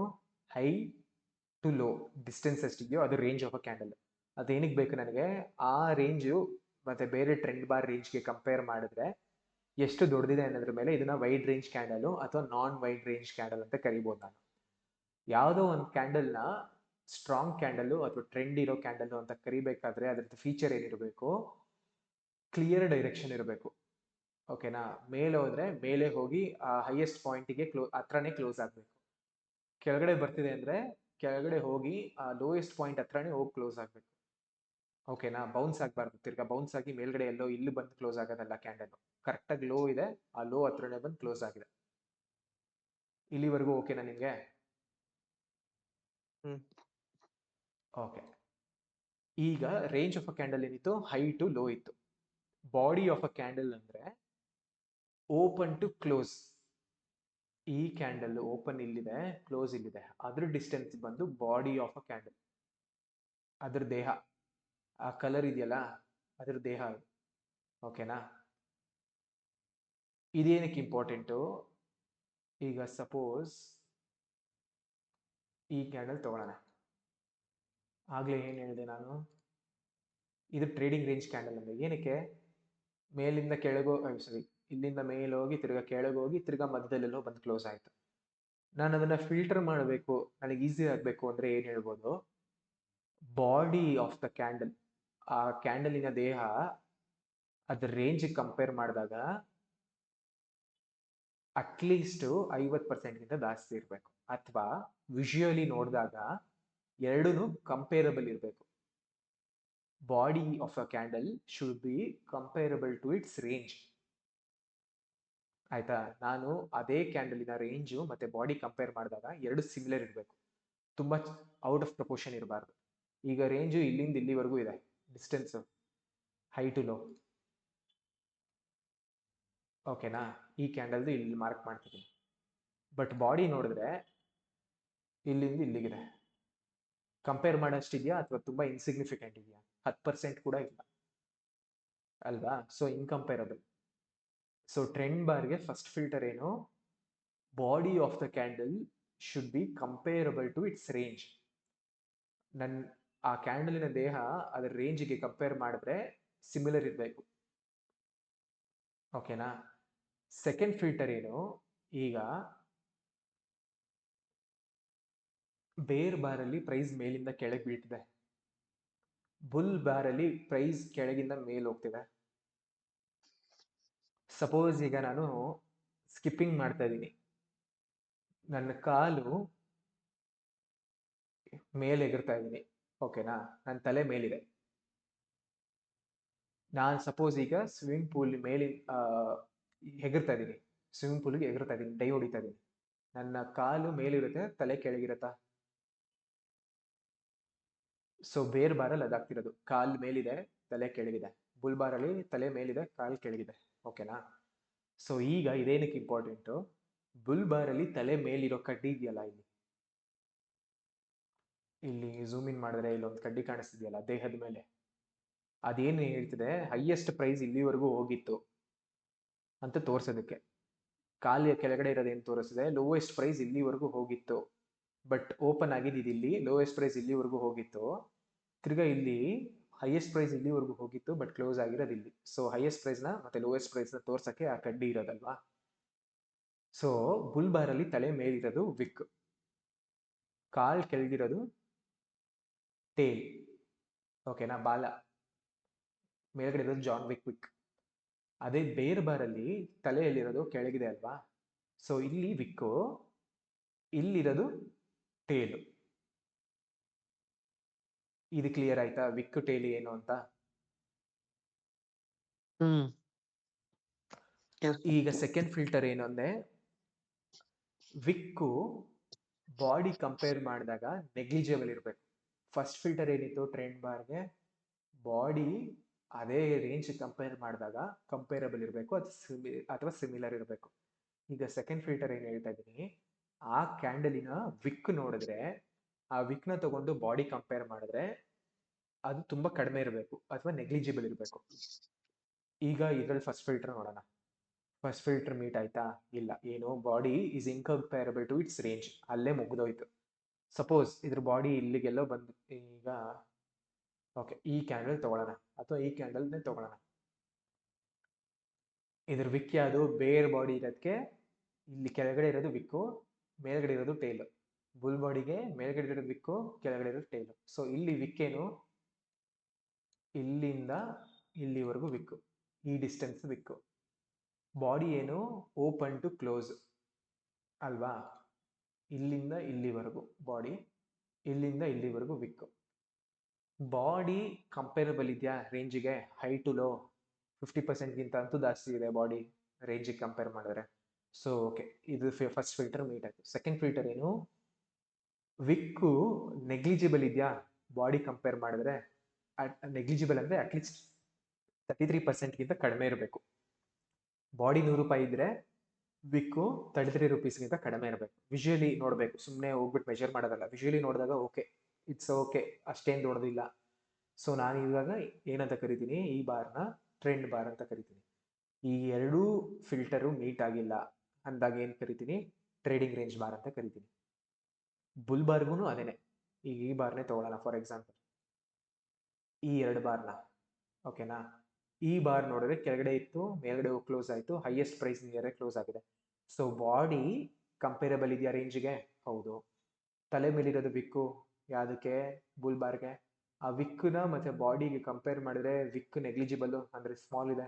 ಸೊ ಎರಡು ಫಿಲ್ಟರ್ ಮೀಟ್ ಆಯಿತು. So this is a trend bar for me, ಓಕೆನಾ. ಇದು ವೈಡ್ ರೇಂಜ್ ಟ್ರೆಂಡ್ ಬಾರ ಅಥವಾ ಸುಮ್ಮನೆ ಸ್ಮಾಲ್ ನಾನ್ ವೈಡ್ ರೇಂಜ್ ಟ್ರೆಂಡ್ ಬಾರ್ ಅಂತ ಹೆಂಗೆ ಕಂಡುಹಿಡಿತೀನಿ, ಪ್ರೀವಿಯಸ್ ಟ್ರೆಂಡ್ ಬಾರ್ಸು ರೇಂಜ್ನ ನೋಡ್ತೀನಿ. ಅದು ಬೇಡ ಈಗ, ಓಕೆ ಬೇಡ, ತುಂಬ ಕಾನ್ಸೆಪ್ಟ್ಸ್ ಆಗುತ್ತೆ. ಸೊ ಈಗ ಇದು ಟ್ರೆಂಡ್ ಬಾರ್ ಆಯಿತು. ನೆಕ್ಸ್ಟ್ ಬಾರಿಗೆ ಬರೋಣ. ಈ bar trend bar, trading range ಬಾರ ಹೆಂಗೆ ಕಂಡುಹಿಡಿತೀನಿ ನಾನು, ಬಾಡಿನ ರೇಂಜ್ ಕಂಪೇರ್ ಮಾಡ್ತೀನಿ. Body is very small when compare to its range, ಅಲ್ಲೇ ಫಿಲ್ಟರ್ ಮುಗಿದೋಯ್ತು. ಸೊ ಇದು ಆಟೋಮೆಟಿಕಲಿ ಟ್ರೇಡಿಂಗ್ ರೇಂಜ್ ಬಾರ್, ಓಕೆನಾ. ಇಲ್ಲಿವರೆಗೂ ಏನಾದ್ರು ಡೌಟ್ ಇದೆಯಾ?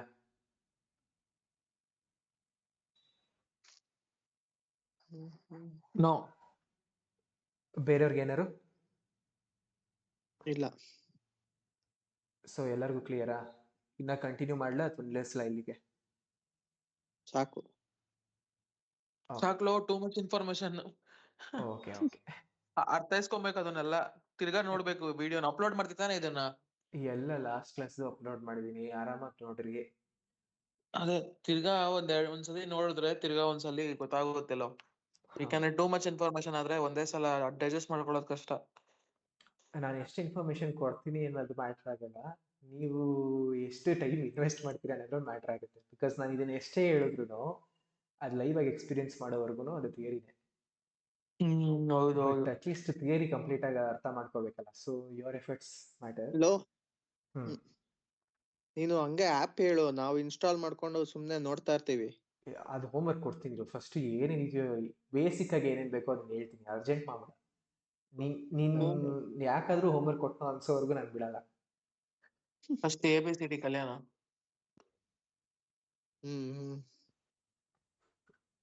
ನೀನೇನೋ ಒಂದೇ ಸಲ ಎಕ್ಸಾಮ್ ಬರೆಯೋಣ ಅಂತಿದ್ಯಾ ಹರ್ಷ?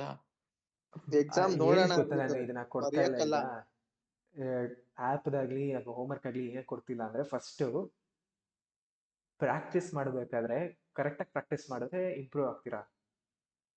ಸುಮ್ಮನೆ ಇವಾಗ ಶೆಡಲ್ ಸ್ಮ್ಯಾಶ್ ಹೊಡಿಯೋಕ್ಕೆ ಬರಲ್ಲ, ಸುಮ್ಮನೆ ಹೊಡಿತಾನೆ ಇದ್ರೆ ಯಾವ್ದು ಕರೆಕ್ಟ್ ಫಾರ್ಮು ಅಂತ ಅದೇ ಹ್ಯಾಬಿಟ್ ಆಗೋಗುತ್ತಾ. ತಿರ್ಗಾ ಆ ಹ್ಯಾಬಿಟ್ನ ಅಳಿಸಕ್ಕೆ ಟೈಮ್ ಬೇಕಾ?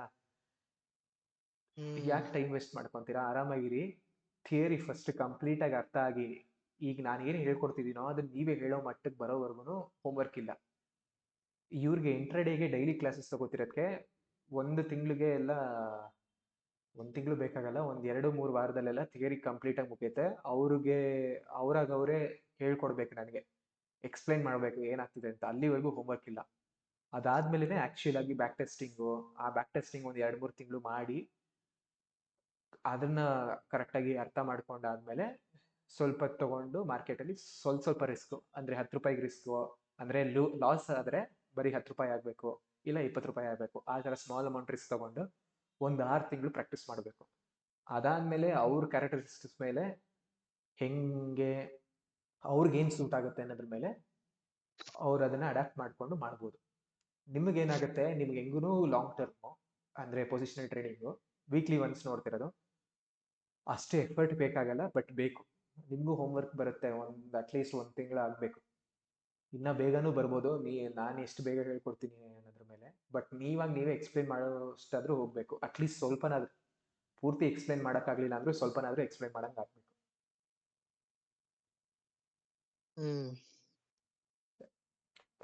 ಈಗ ಯಾವುದೋ ಒಂದು ಸ್ಕಿಲ್ ನೀನು ಕಲ್ತಾಗ ಅದನ್ನ ಬೇರೆಯವ್ರಿಗೆ ಹೇಳ್ಕೊಡಕ್ಕಾದ್ರೇನೆ ಅದು ನಿನ್ಗೆ ಅರ್ಥ ಆಗಿದೆ ನಂಗೆ ಹರ್ಷ. ಹೌದೌದು. ಸೊ ಅಲ್ಲಿವರೆಗೂ ಹೋಮ್ವರ್ಕ್ ಏನು ತಲೆ ಕೆಡಿಸ್ಕೊಂಬೇಡ. ಈ ವೆಸ್ಟರ್ನ್ ಎಜುಕೇಶನ್ ಸಿಸ್ಟಮ್ ಇಂದ ಹೊರಗೆ ಬಾ.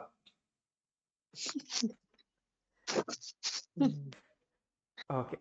ಸೊ ಬೇರೆಯವ್ರಿಗೆ ಯಾರಿಗೂ ಏನೂ ಡೌಟ್ ಇಲ್ಲ ಅಲ್ವಾ? ಬಟ್ ಆ ಬುಕ್ ಕಳಿಸಿದ್ದೀನಲ್ಲ, ಸ್ಟ್ಯಾನ್ ವೈನ್ಸ್ಟೀನ್ದು ಲಿಂಕ್ ಕಳಿಸಿರೋದು, ಬೈ ಮಾಡಂಗಿದ್ರೆ ಬೈ ಮಾಡಿಬಿಟ್ಟು ಓದಂಗಿದ್ರೆ ಓದಕ್ಕೆ ಸ್ಟಾರ್ಟ್ ಮಾಡಿ. ಬಿಕಾಸ್ ಸ್ವಲ್ಪ ಟರ್ಮ್ಸ್ ಈಗ ಅರ್ಥ ಆಗಿರೋದಕ್ಕೆ it will be much more cherishable. ಅಂದರೆ ಎಂಜಾಯ್ ಮಾಡ್ಬೋದು ಬುಕ್ನ ಸ್ವಲ್ಪನಾದರೂ. ಪೂರ್ತಿ ಆಗಲಿಲ್ಲ ಅಂದರೆ ಸ್ವಲ್ಪನಾದರೂ. ಓಕೆ. ಸರಿ, ಓಕೆ ದೆನ್.